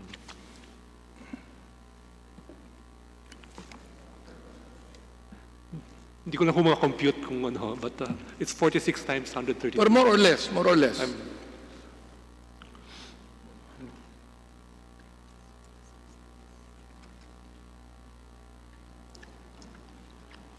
46 times. Siguro later na lang po, if we're able to compute it. Pero Wala akong calculator na lang. ito po yung pangatlong question na gusto kong itanong sana. Did ABS-CBN pay taxes when the 132 million ABS-CBN shares were transferred from Lopez Inc. to ABS-CBN Holdings, free from income taxation? Ang Lopez Inc. ho ang nagbayad ng taxes, ho? Ang Lopez Inc. Ang nagbayad ho ng taxes. Okay. Since the shares are, the underlying shares, ABS-CBN Corporation shares are listed and traded in the stock exchange. Nagbayad ho siya ng stock transaction tax nung nilipat ho niya sa ABS Holdings Corporation.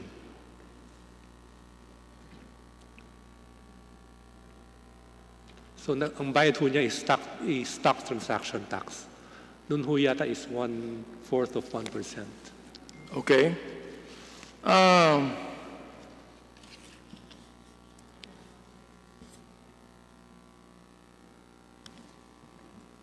Can Lopez Incorporated or ABS-CBN Holdings, or both, silang dalawa, trigger on their sole discretion the sale of any of those 13 million ABS-CBN shares without any holder of a PDR exercising the option attached to a PDR?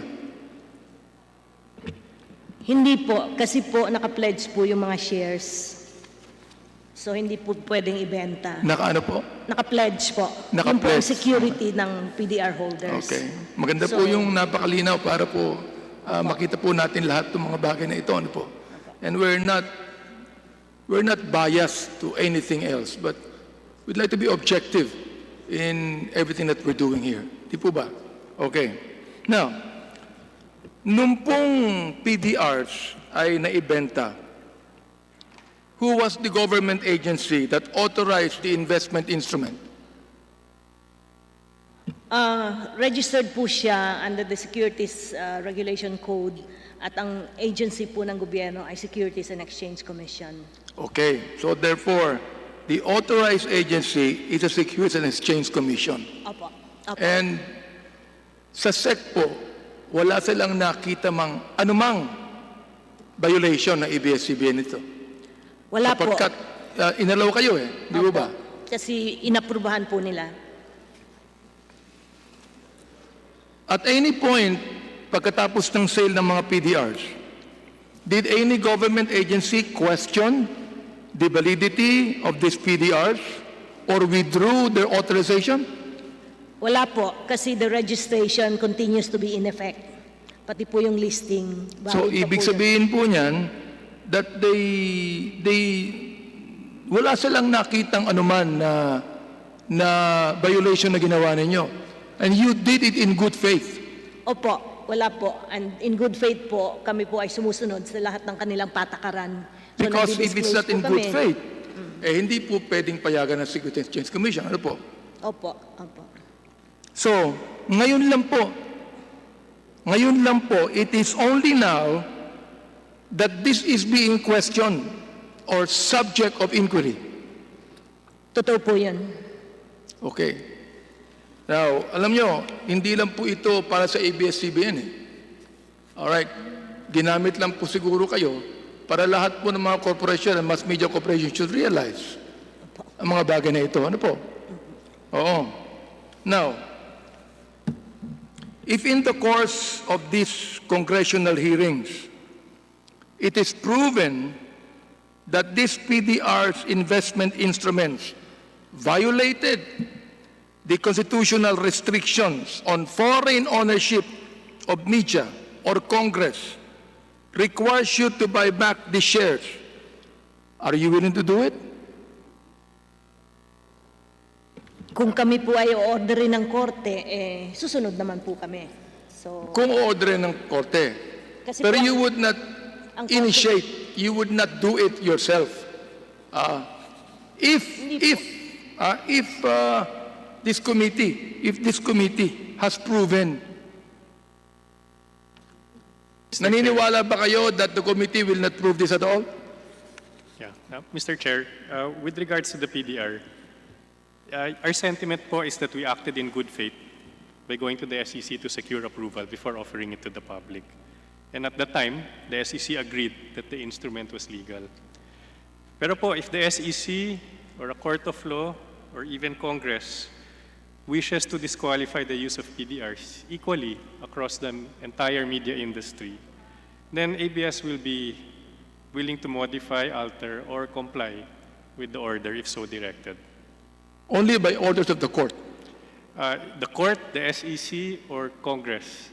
Okay. Let me try to go to another form of questions here. Did ABS-CBN secure prior approval from the NTC before it launched and sold its TV Plus gadgets? Mr. Chair, the TV Plus is in compliance with the directive of the NTC to migrate broadcasting po to digital. Hindi ko po masyadong narinig, please. Yes, sir. I'm sorry. The sale po of the TV Plus boxes is in accordance with the directive of the NTC. TV Plus gadgets. Opo. The sale of the TV Plus boxes is in compliance po with the NTC directive to migrate our broadcast to digital po. So what do you mean compliant? You do not need any prior approval? Yes, we secured prior approval for the test broadcast of our TV Plus boxes, but the migration of our broadcast po from analog to digital is in compliance with an NTC directive to move all broadcasting away from analog and into digital po. Okay. Did ABS-CBN seek prior authorization from the NTC before ABS-CBN sold programs and movies through its KBO channels on each TV Plus gadgets? There are approvals from the NTC po. Ano po yun? Yes, there are approvals po from the NTC. Hindi po ba ito parang violation? Mr. Chairman. Violation. Point of order, Mr. Chairman. Yes, with the indulgence of our presiding officer, Chairman Alvarez, if I may be allowed to preside. Yes, go ahead. What is the point of order, Congressman Remulla? Mr. Chairman, it was upon agreement of everybody concerned that we would finish the PDR issue. I think that the black box issue can be discussed at a different time. Thank you for that, Honorable Remulla. I submit, Mr. Chair. Thank you. Pero isang question na lang kung pwede. Opo. Go ahead. Okay. Gusto ko lang po tanungin kung you believe that to be proper, no? Or is it a violation of the franchise, which limits the channels to free TV only? Mr. Chair, may I answer the question? Yes, Mr. Katigbak, please go ahead. Sir, the channels continue to be free po. We do not charge any monthly fees for the receipt of those channels po. Okay. Maraming salamat po sa inyong mga sagot. Mr. Chair, as I've said in my latest manifestation before the plenary House debate on ABS-CBN Provisional Authority to operate, which is House Bill 6732, and I said, and I quote, if ABS-CBN is eventually allowed by this august body to operate for another 25 years, my humble request as a father, a Filipino, and a preacher that their programs be more family-oriented. And because of this, Mr. Chair, that I would like to reserve the right to be able to ask questions on their programming.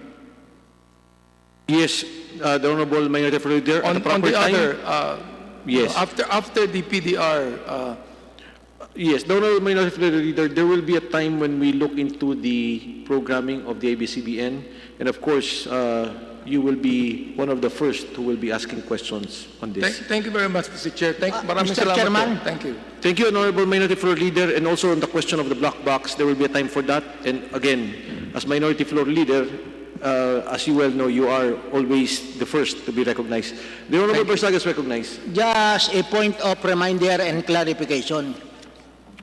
In order that we could have a systematic and orderly discussion, we have agreed before that we have to discuss first the constitutional issues. And finally, once the discussion on constitutional issues have already been completed, that would be the time that we discuss the main issue, whether or not ABS-CBN has violated the franchise issued by Congress. And the interpellation of our dear colleague, Congressman Abante, that will be the proper time to ask about the TV Plus. Yes. Okay, thank you very much. The Honorable Barsaga is correct. As agreed by the committee, we will first look into the constitutional issues. We have already gone through the citizenship. The second, now we are on the rounds of discussing the PDRs. We will be discussing the 50-year limitation, as this was raised in the past, after which we will be looking into the tax issues, labor issues, political intervention, and so on and so forth. The Honorable Barsaga, your point of clarification and explanation is duly noted. Salamat po. The next to interpolate, the Honorable Chairman, I think she is still on, he's still on Zoom. Thank you, Congressman Mike Defensor. Next to interpolate, Congressman Mikey Arroyo.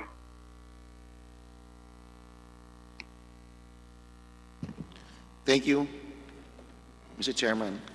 Mr. Chairman,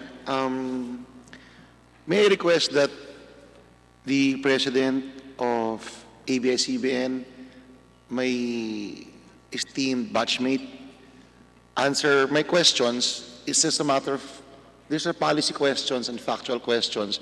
But of course, when the questions touch on legality, of course, I'm sure you can ask your lawyers. Much have been discussed about the holdings and the corporate structure of ABS-CBN, so I will not touch on those things, so we won't be repetitious. I just want to retouch on the PDRs because I'm really confused about the financial benefits of the PDR holder, if that's okay with you. I know it has been asked several times, but I'm still not clarified about this issue. So, for example, Carlo, how did you convince the buyer, or how are the buyers, the investors, convinced to purchase these PDRs? I'm sure you promised them a certain rate of return. I'm sure you said that it will be a good investment for you. Because apparently they cannot vote anyway. So what was the pitch you gave them?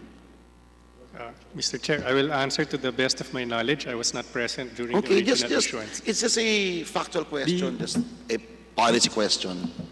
To an investor po, the value of the PDR is attached to the value of the underlying share. And so an investor in the PDR benefits if the value of the underlying share or if the performance of the company is successful, but he also takes a loss if the underlying share devalues or if the performance of the company is poor. Okay, so, because I believe you, sorry, you were still talking, I'm sorry. So a PDR holder makes an investment presumably with the goal of generating a capital gain on the sale of his PDR, which will happen if the performance of the underlying share is good. Okay, because I believe you gave a share of, was it 14.4590, or was it close to 46 pesos, right, per share? Yes, po. Okay. So I'm sure you said that, look, it's going to be a good investment, though you cannot vote, correct?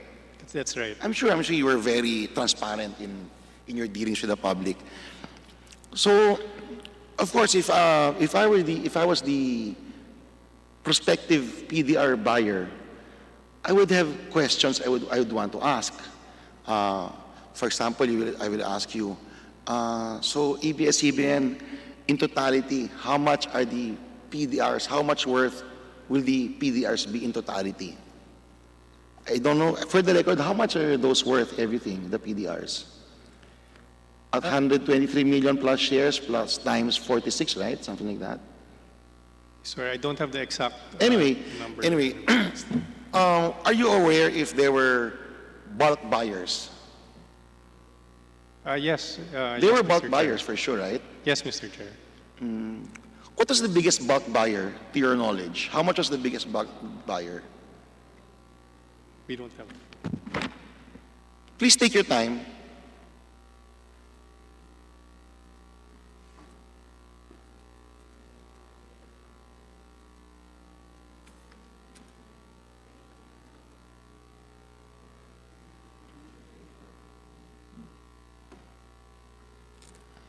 Mr. Chair, we would have to go back to the records in 1999. We don't have Okay. it. So anyway, just for the sake of policy, for example, let's give a. Is it okay if we play with a certain number, just for the sake of making things clear, assuming Congressman Remulla, former Congressman Suplico, and Congressman Benny Abante, assuming we put up money together, assuming we and our friends that time, we will buy, assuming worth 5 billion pesos worth of PDRs.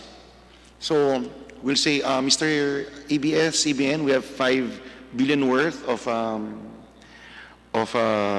shares. We have 5 billion pesos worth. Can we buy PDRs worth 5 billion? I'm sure you would say, okay, sure, because that time you were trying to raise money because that this reason for the PDR system, correct? Sorry, your question, Mr. Chair? For example, during that time, you were trying to raise money, right? That's why the PDR system came about. I don't want to touch on its legality because it is a question of law which is brought to the Supreme Court right now, if I'm not mistaken. So, for example, assuming a group led by Congressman Benny Abante says, Carlo, we have here 5 billion pesos.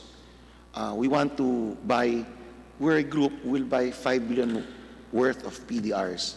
Of course, we would have said, oh, good, at least that's a headache. That's 5 billion worth less worth of a headache, correct? And then you would say, but you can't vote, okay? You're only allowed, your only benefit will be the financial consideration, the dividends or the appreciation. Whatever, right? The rights, the financial benefits. So what I'm trying to say is that you mean to tell me a 5 billion bulk buyer will put money there without a shadow of any influence in your management? Yes, Mr. Chair. So the gain that the PDR holder hopes to capture is not just on the cash payout. It's really more on the capital appreciation of the PDR. Okay. So hopefully, in your example, Mr. Chair, if you had subscribed to 5 million worth of PDRs and the company performed very well, then hypothetically again, that 5 million could be worth 6 million, in which case you would have taken a 20% capital gain. So these bulk buyers, they jumped into the system without knowing that they will not have any iota of influence. That's right, Mr. Chair. That's a very good pitch, huh? So they bought into that without knowing that no matter how much money I will give you, I cannot influence the company whatsoever. Mr. Chair, knowing full well that when they bought the PDR... Okay, because I'm sure you told them that they cannot vote. It's contained in the prospectus, Mr. Chair. Okay. So, Yes. for example, are you aware of do you play golf, classmate? You play golf? Not very well, Mr. Okay. Chair. Anyway, in golf courses or in clubs, there are what you call just playing rights. They don't really, technically, they don't own a share of the property. They don't vote, but they can play there. They can. Are you aware of that?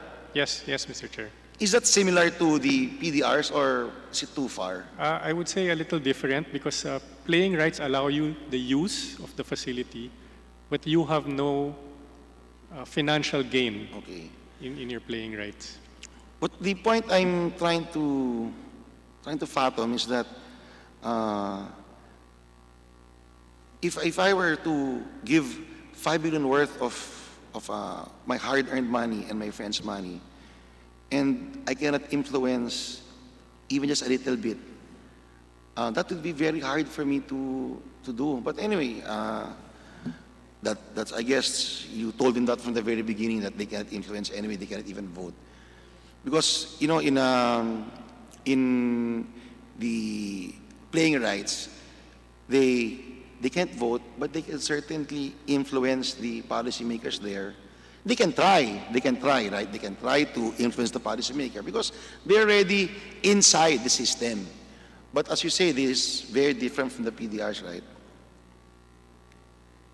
Yeah, it's different, Your Honor, Mr. Chair. Okay, because the issue here I'm trying to see if I put in so much money into the system, I would like to have some sort of influence in the management. That is my question anyway. Since you say that there's really no influence, then so be it. So thank you very much, Mr. Katigbak. Thank you very much, Ma'am Del Castillo. Thank you so much. You know, you explained the way you explained it.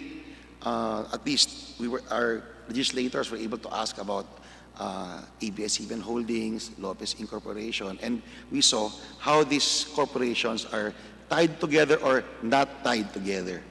So anyway, thank you very much. If there's, I don't know, there are other legislators who want to ask more questions. So, Mr. Chair, thank you. Thank you very much for your time. Thank you. Thank you, Your Honor. Thank you, Congressman Arroyo. Next to interpellate, Deputy Majority Leader Boying Remulla.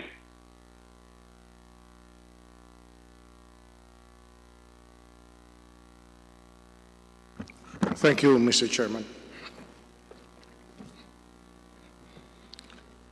Meron po tayong ABS-CBN Corporation at meron po tayong PDRs na may humahawak po ng PDRs. Sa pagitan po nila ay meron pong ABS-CBN Holdings Corporation. Tama ba po yan? Tama po. Kaya po hindi may-ari ng PDR, ang may-ari ng PDR ay walang relasyon sa ABS-CBN Corporation ay dahil pumapagitna po ang ABS-CBN Holdings Corporation. Yeah, wala po silang direct link to Walang ABS-CBN. direct link, pero indirectly meron po. Wala din po kasi contractual po ang PDR. Sige ho, ito na lang.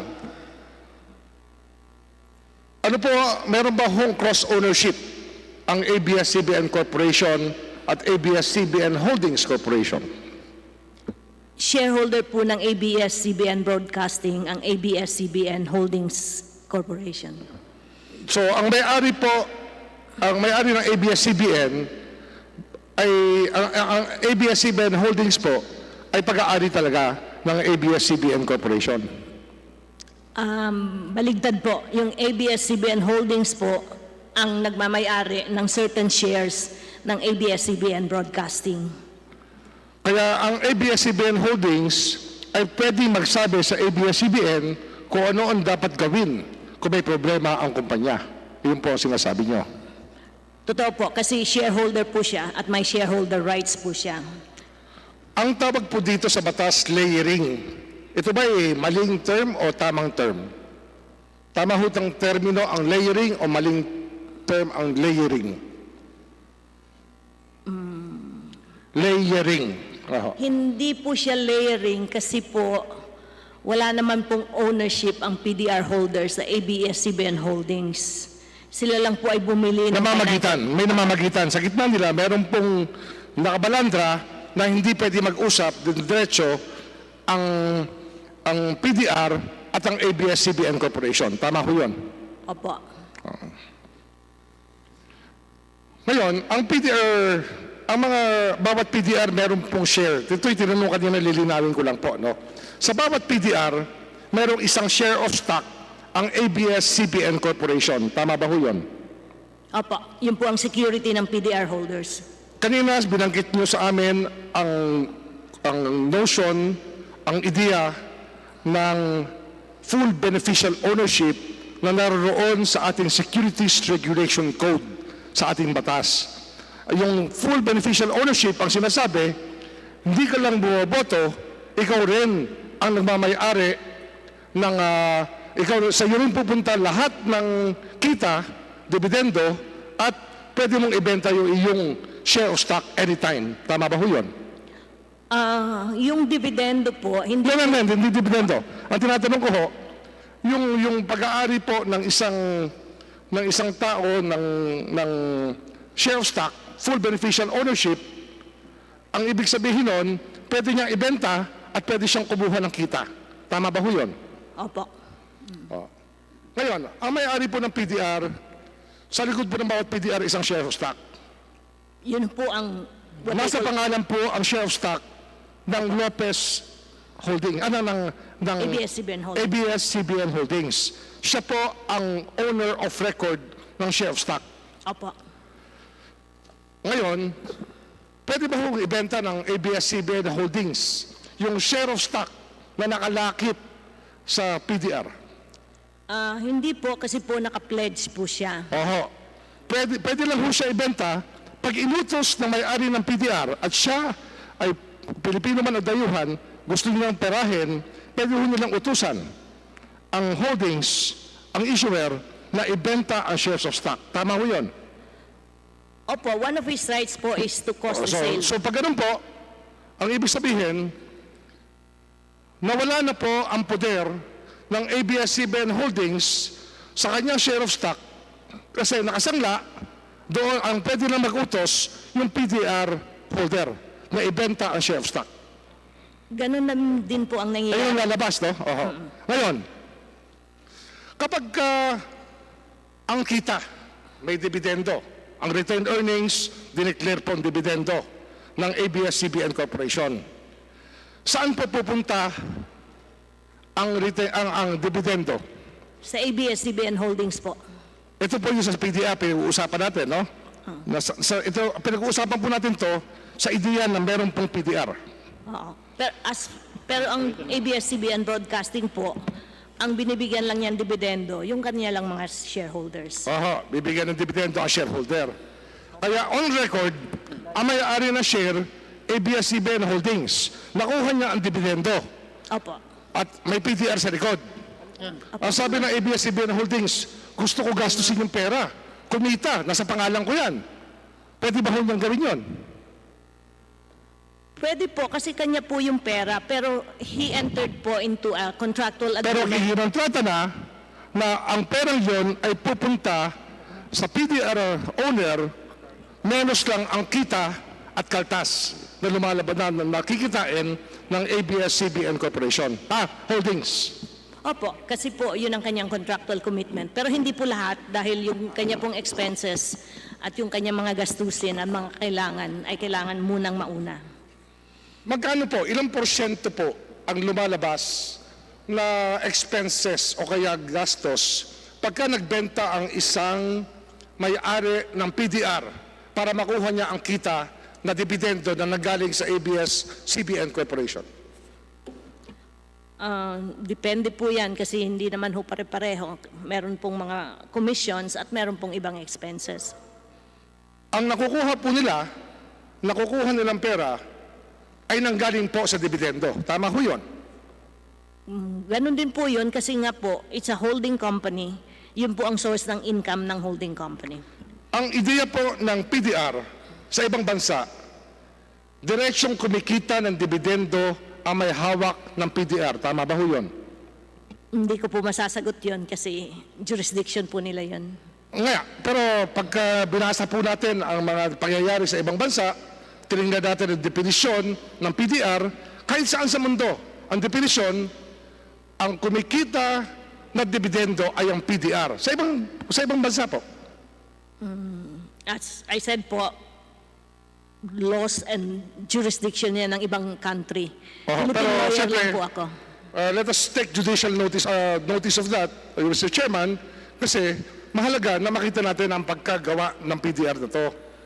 Kaya, ang kinikita ng isang PDR ay nanggaling sa dividendo, dumadaan muna sa ABS-CBN Holdings, kinakaltasan, pupunta ngayon sa may-ari ng PDR. Tama ho yun? Opo.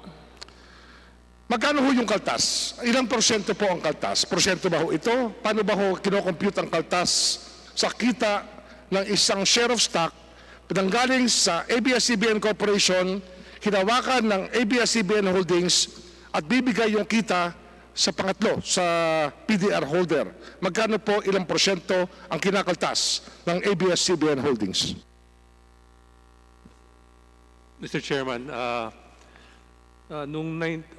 hindi ko ma-compute yung porsyento dahil depende ho yung sa expenses ng ABS Holdings. Sige ho, magbigay kayo sa akin ng ano. Sabihin natin, may nagbenta ho kahapon ng ABS-CBN PDR. For example ho, Sabihin nyo sa amin kung magkano nabenta, at magkano nakaltas, at magkano nakuha o makukuha na may hawak ng PDR. kagaya ng sinabi ko nung March 23, 2017, ang declaration of dividends ng ABS Corporation is 1 peso and 4 centavos. Pagkakaltas ho ng mga, yun ho pumunta sa ABS Holdings. Nagkaltas ho ng expenses ang ABS Holdings at ang kanyang dinistribute sa PDR holders ay 1.0281. So 1.04 to 1.0281. Nag-iiba ho yan taon-taon. Nung March... So 0.12 ang nawala. Mga 1.12 centavos. 0.12 centavos. Bale, 10% po ang nababawas kung susumahin po natin. 10%. Mga 10%. 10%. Then March 22, 2018, ang dividends na nakuha ko dineclare ng ABS Corporation is 92 centavos. Ang nakuha ko ng PDR holders after deducting all the expenses is 0.8849. Then March 27, 2019, 92 centavos so in dividends ng ABS-CBN, Mr. Chairman, and then what was distributed by ABS Holdings is 0.8849. So mga 4 centavos. Sabihin, yung nakukuha ng PDR nanggaling sa dividendo. Kaya lang, hinawakan muna ng ABS-CBN Holdings kasi bawal humawak ng shares of stock ang banyagang tao. Hinawakan ho ng Mr. Chairman, hinawakan ho ng ABS Holdings dahil siya ho yung stockholder ng ABS-CBN Corporation. Kasi hindi nga pwede ilipat, di ba? Hindi pwede ilipat. Kung ito po ay... so hinawakan niya kasi siya po ang stockholder on record, pero hindi niya pwedeng ibenta dahil naka-pledge sa PDR. Bale, ang PDR po ay merong lien. May lien po siya, tama ho yun, sa share of stock ng ABS-CBN. Naka-pledge po siya. Naka-pledge po yan. Kaya ibig sabihin, meron silang interest sa share of stock ng ABS-CBN Corporation. May security interest, may... Security ba siya o pagbabawal lang na galawin niya o na hindi niya lang pwedeng hawakan na share dahil siya ay banyaga? Ang PDRs po ay binenta, hindi lamang po sa mga banyaga. Pare-parehas po yan. So kahit sige, ang Pilipino, ganun din po ang proseso. Dumating ho tayo sa Pilipino. Ang Pilipino, pwede ho siyang may-ari na share, di ba? Opo. Pero ganito na lang ho, ang presyo ho ng share of stock at ang presyo ng PDR, gaano kalayo silang dalawa? That's market po eh. Pakiulit ho yung question. Ano ang pagkakaiba ng presyo ng PDR at ng presyo ng isang share of stock? Nag-iiba ho yan araw-araw. Pero sabihin natin, sa araw na ito, magkano ang PDR at magkano ang share of stock? Reminder lang from the chair na 5 minutes na po, so i-wrap up na po natin po. Thank you. Thank you, Mr. Chair. I just want to finish the questioning on this matter. I don't have that information, Mr. Chairman, right now. Move to suspend, Mr. Chairman.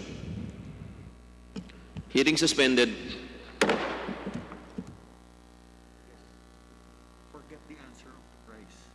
It's market. Turn off your thing.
Hearing resumed.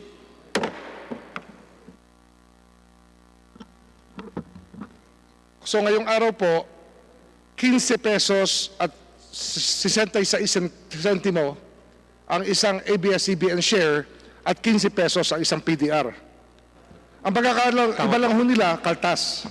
Hindi, Mr. Chairman, hindi ho yata kaltas ang pagkakaiba dahil it's a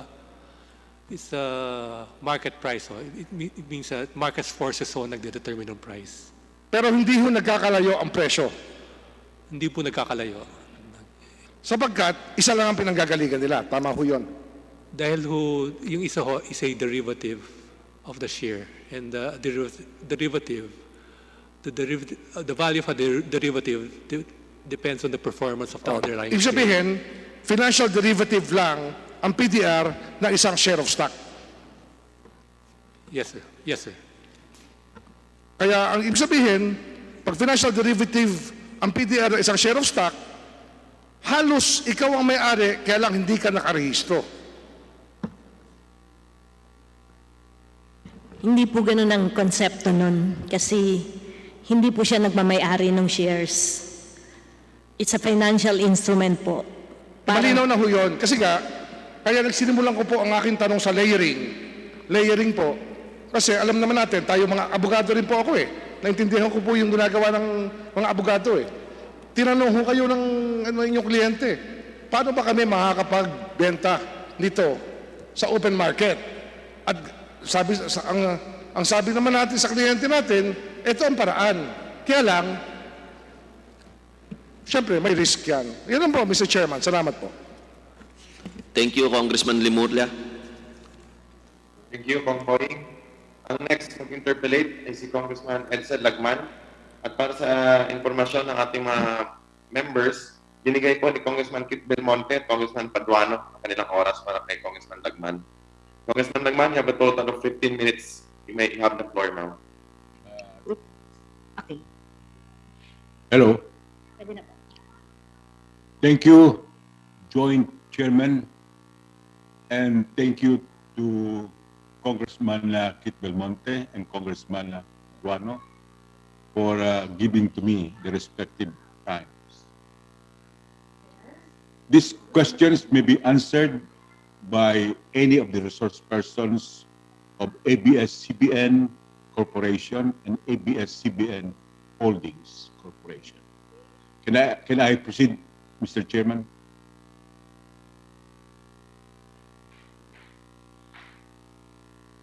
Mr. Chairman, can I proceed? Yes, Congressman Lagman, you have the floor. The issuance of a depository receipt known as American Depository Receipts has been a corporate practice in the United States since the 1920s or a century ago. Do you confirm this? This can be answered by any of the resource persons of ABS-CBN Corporation or ABS-CBN Holdings Corporation.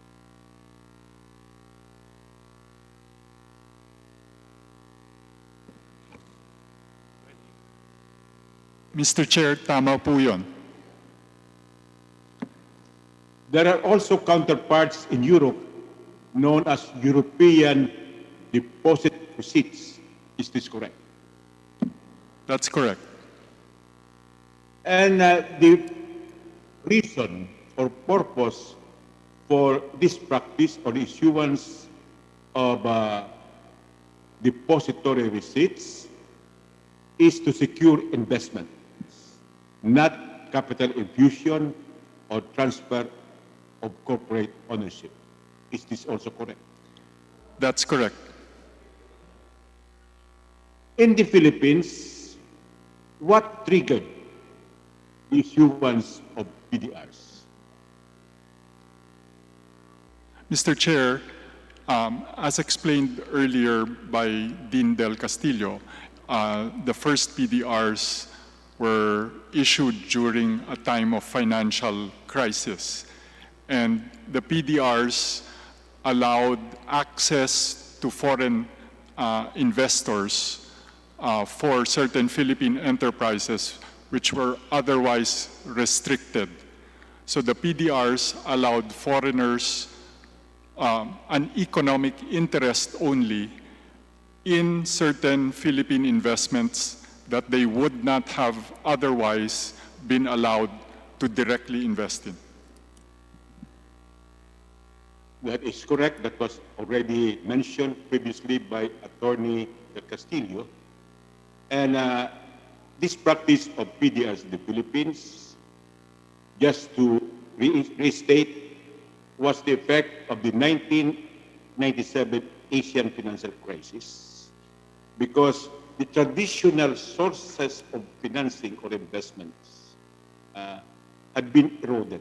So much so there was a need to attract investors not only from the Philippines but other countries.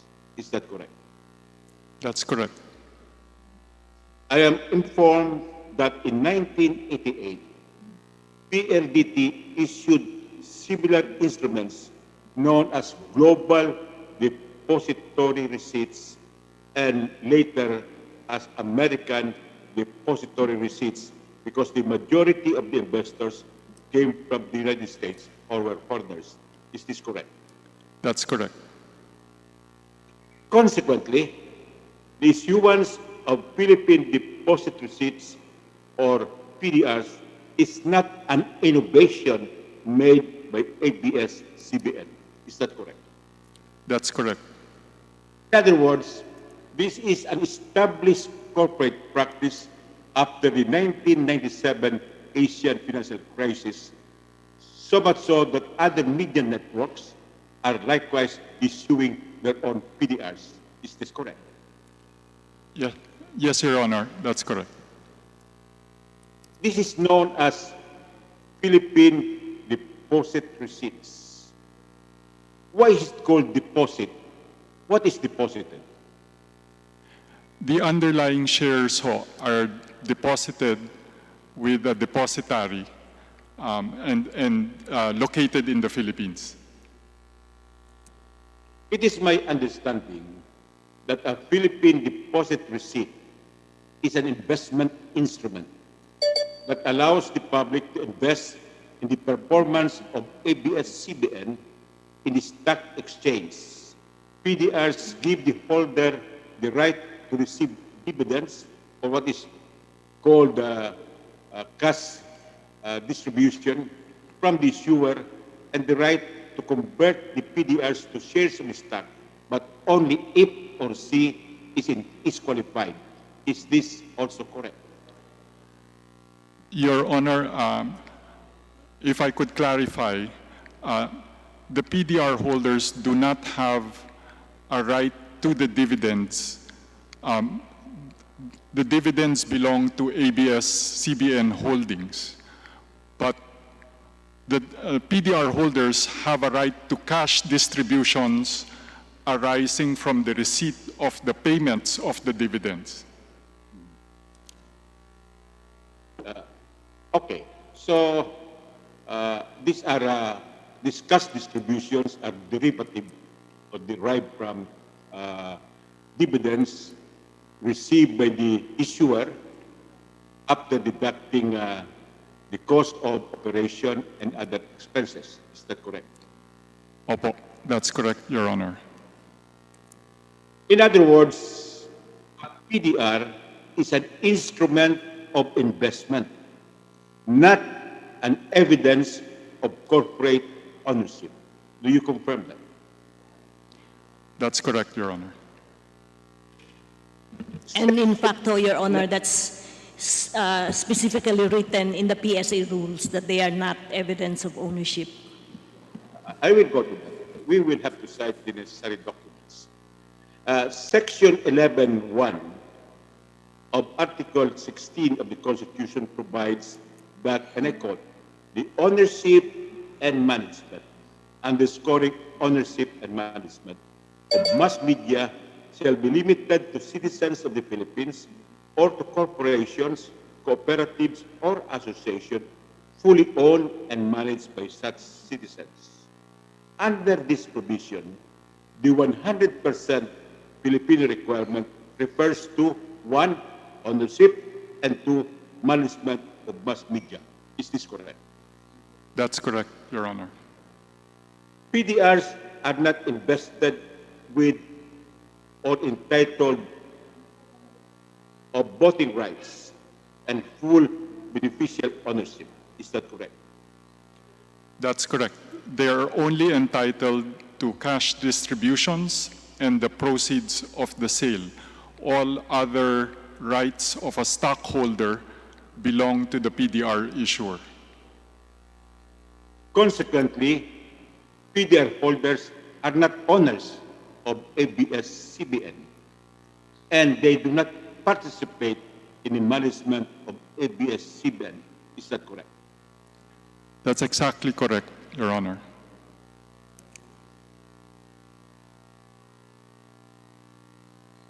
So, the issuance of PDRs is completely legal and constitutional, and there is no circumvention of the requirement of 100% Filipino ownership and management of mass media.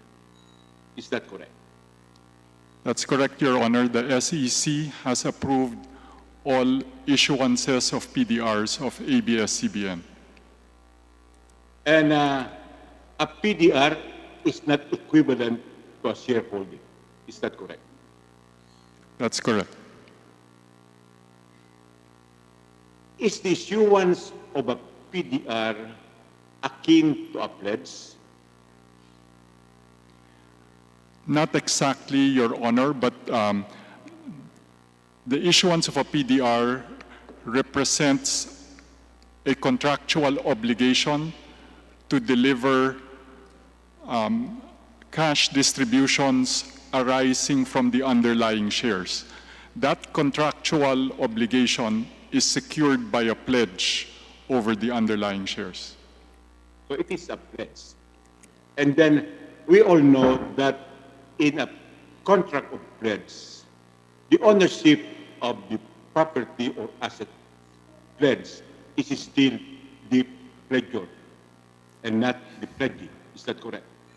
That is correct, Your Honor. The pledgor, ABS-CBN Holdings, continues to enjoy all the rights and privileges of the ownership of the shares. In the case of PDRs, where the underlying shares are those of ABS-CBN Corporation, who is in fact the issuer of the PDRs? The issuer is ABS-CBN Holdings Corporation, who is the stockholder of ABS-CBN Corporation.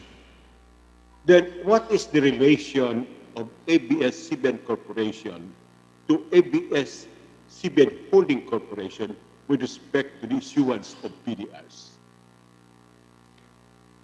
There is no there's no contractual or other relationship between the PDR holders and ABS-CBN Corporation. The PDR holders only have a contractual relationship with ABS-CBN Holdings, who is the issuer of the PDRs. The ABS-CBN Holdings Corporation is the assignee of shares of stocks of ABS-CBN Corporation, which it is liable to pay subsequently. May we know who is or who are the assigners of the shares of stock? Your Honor, just to clarify, the question is in whose name the shares of stock are issued? That is not the question. The question is, ABS-CBN Holdings Corporation is the assignee of shares of stocks of ABS-CBN Corporation. If there is an assignee, who is the assigner?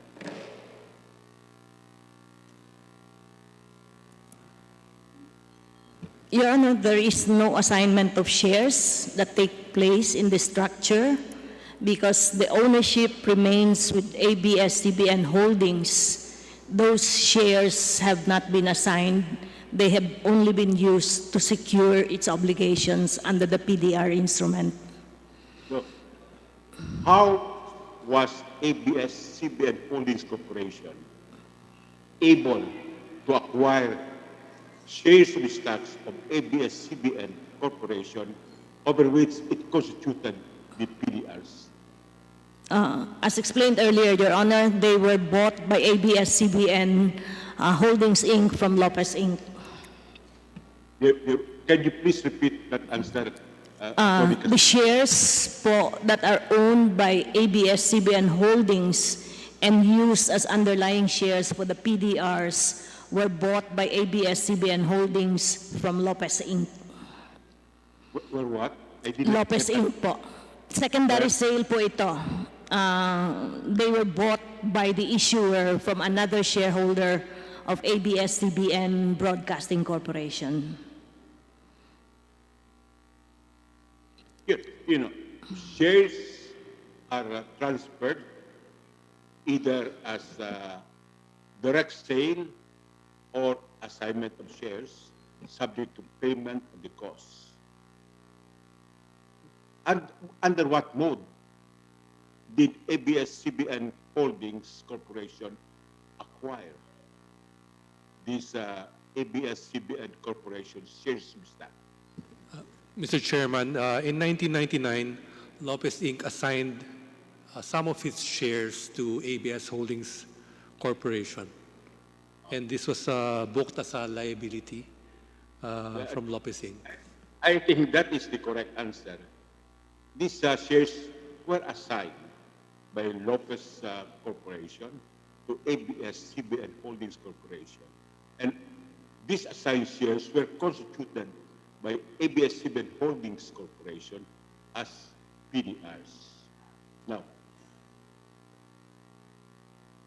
I am informed that ABS-CBN Holdings Corporation has a small authorized capital stock. Is that correct? That's correct, Mr. Chairman.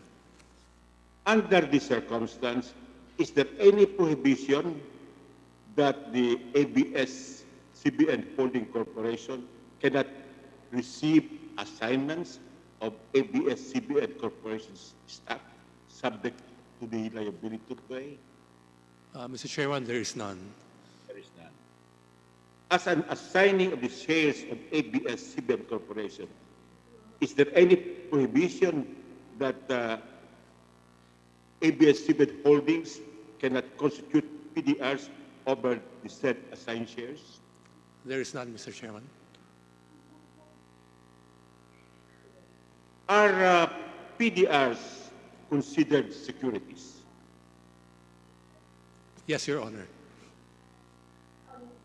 Before ABS-CBN Holdings Corporation issued Philippine deposit receipts, did it secure the permit of the Securities Exchange Commission, considering that PDRs are securities? Yes, Your Honor. They were all approved by the Securities and Exchange Commission.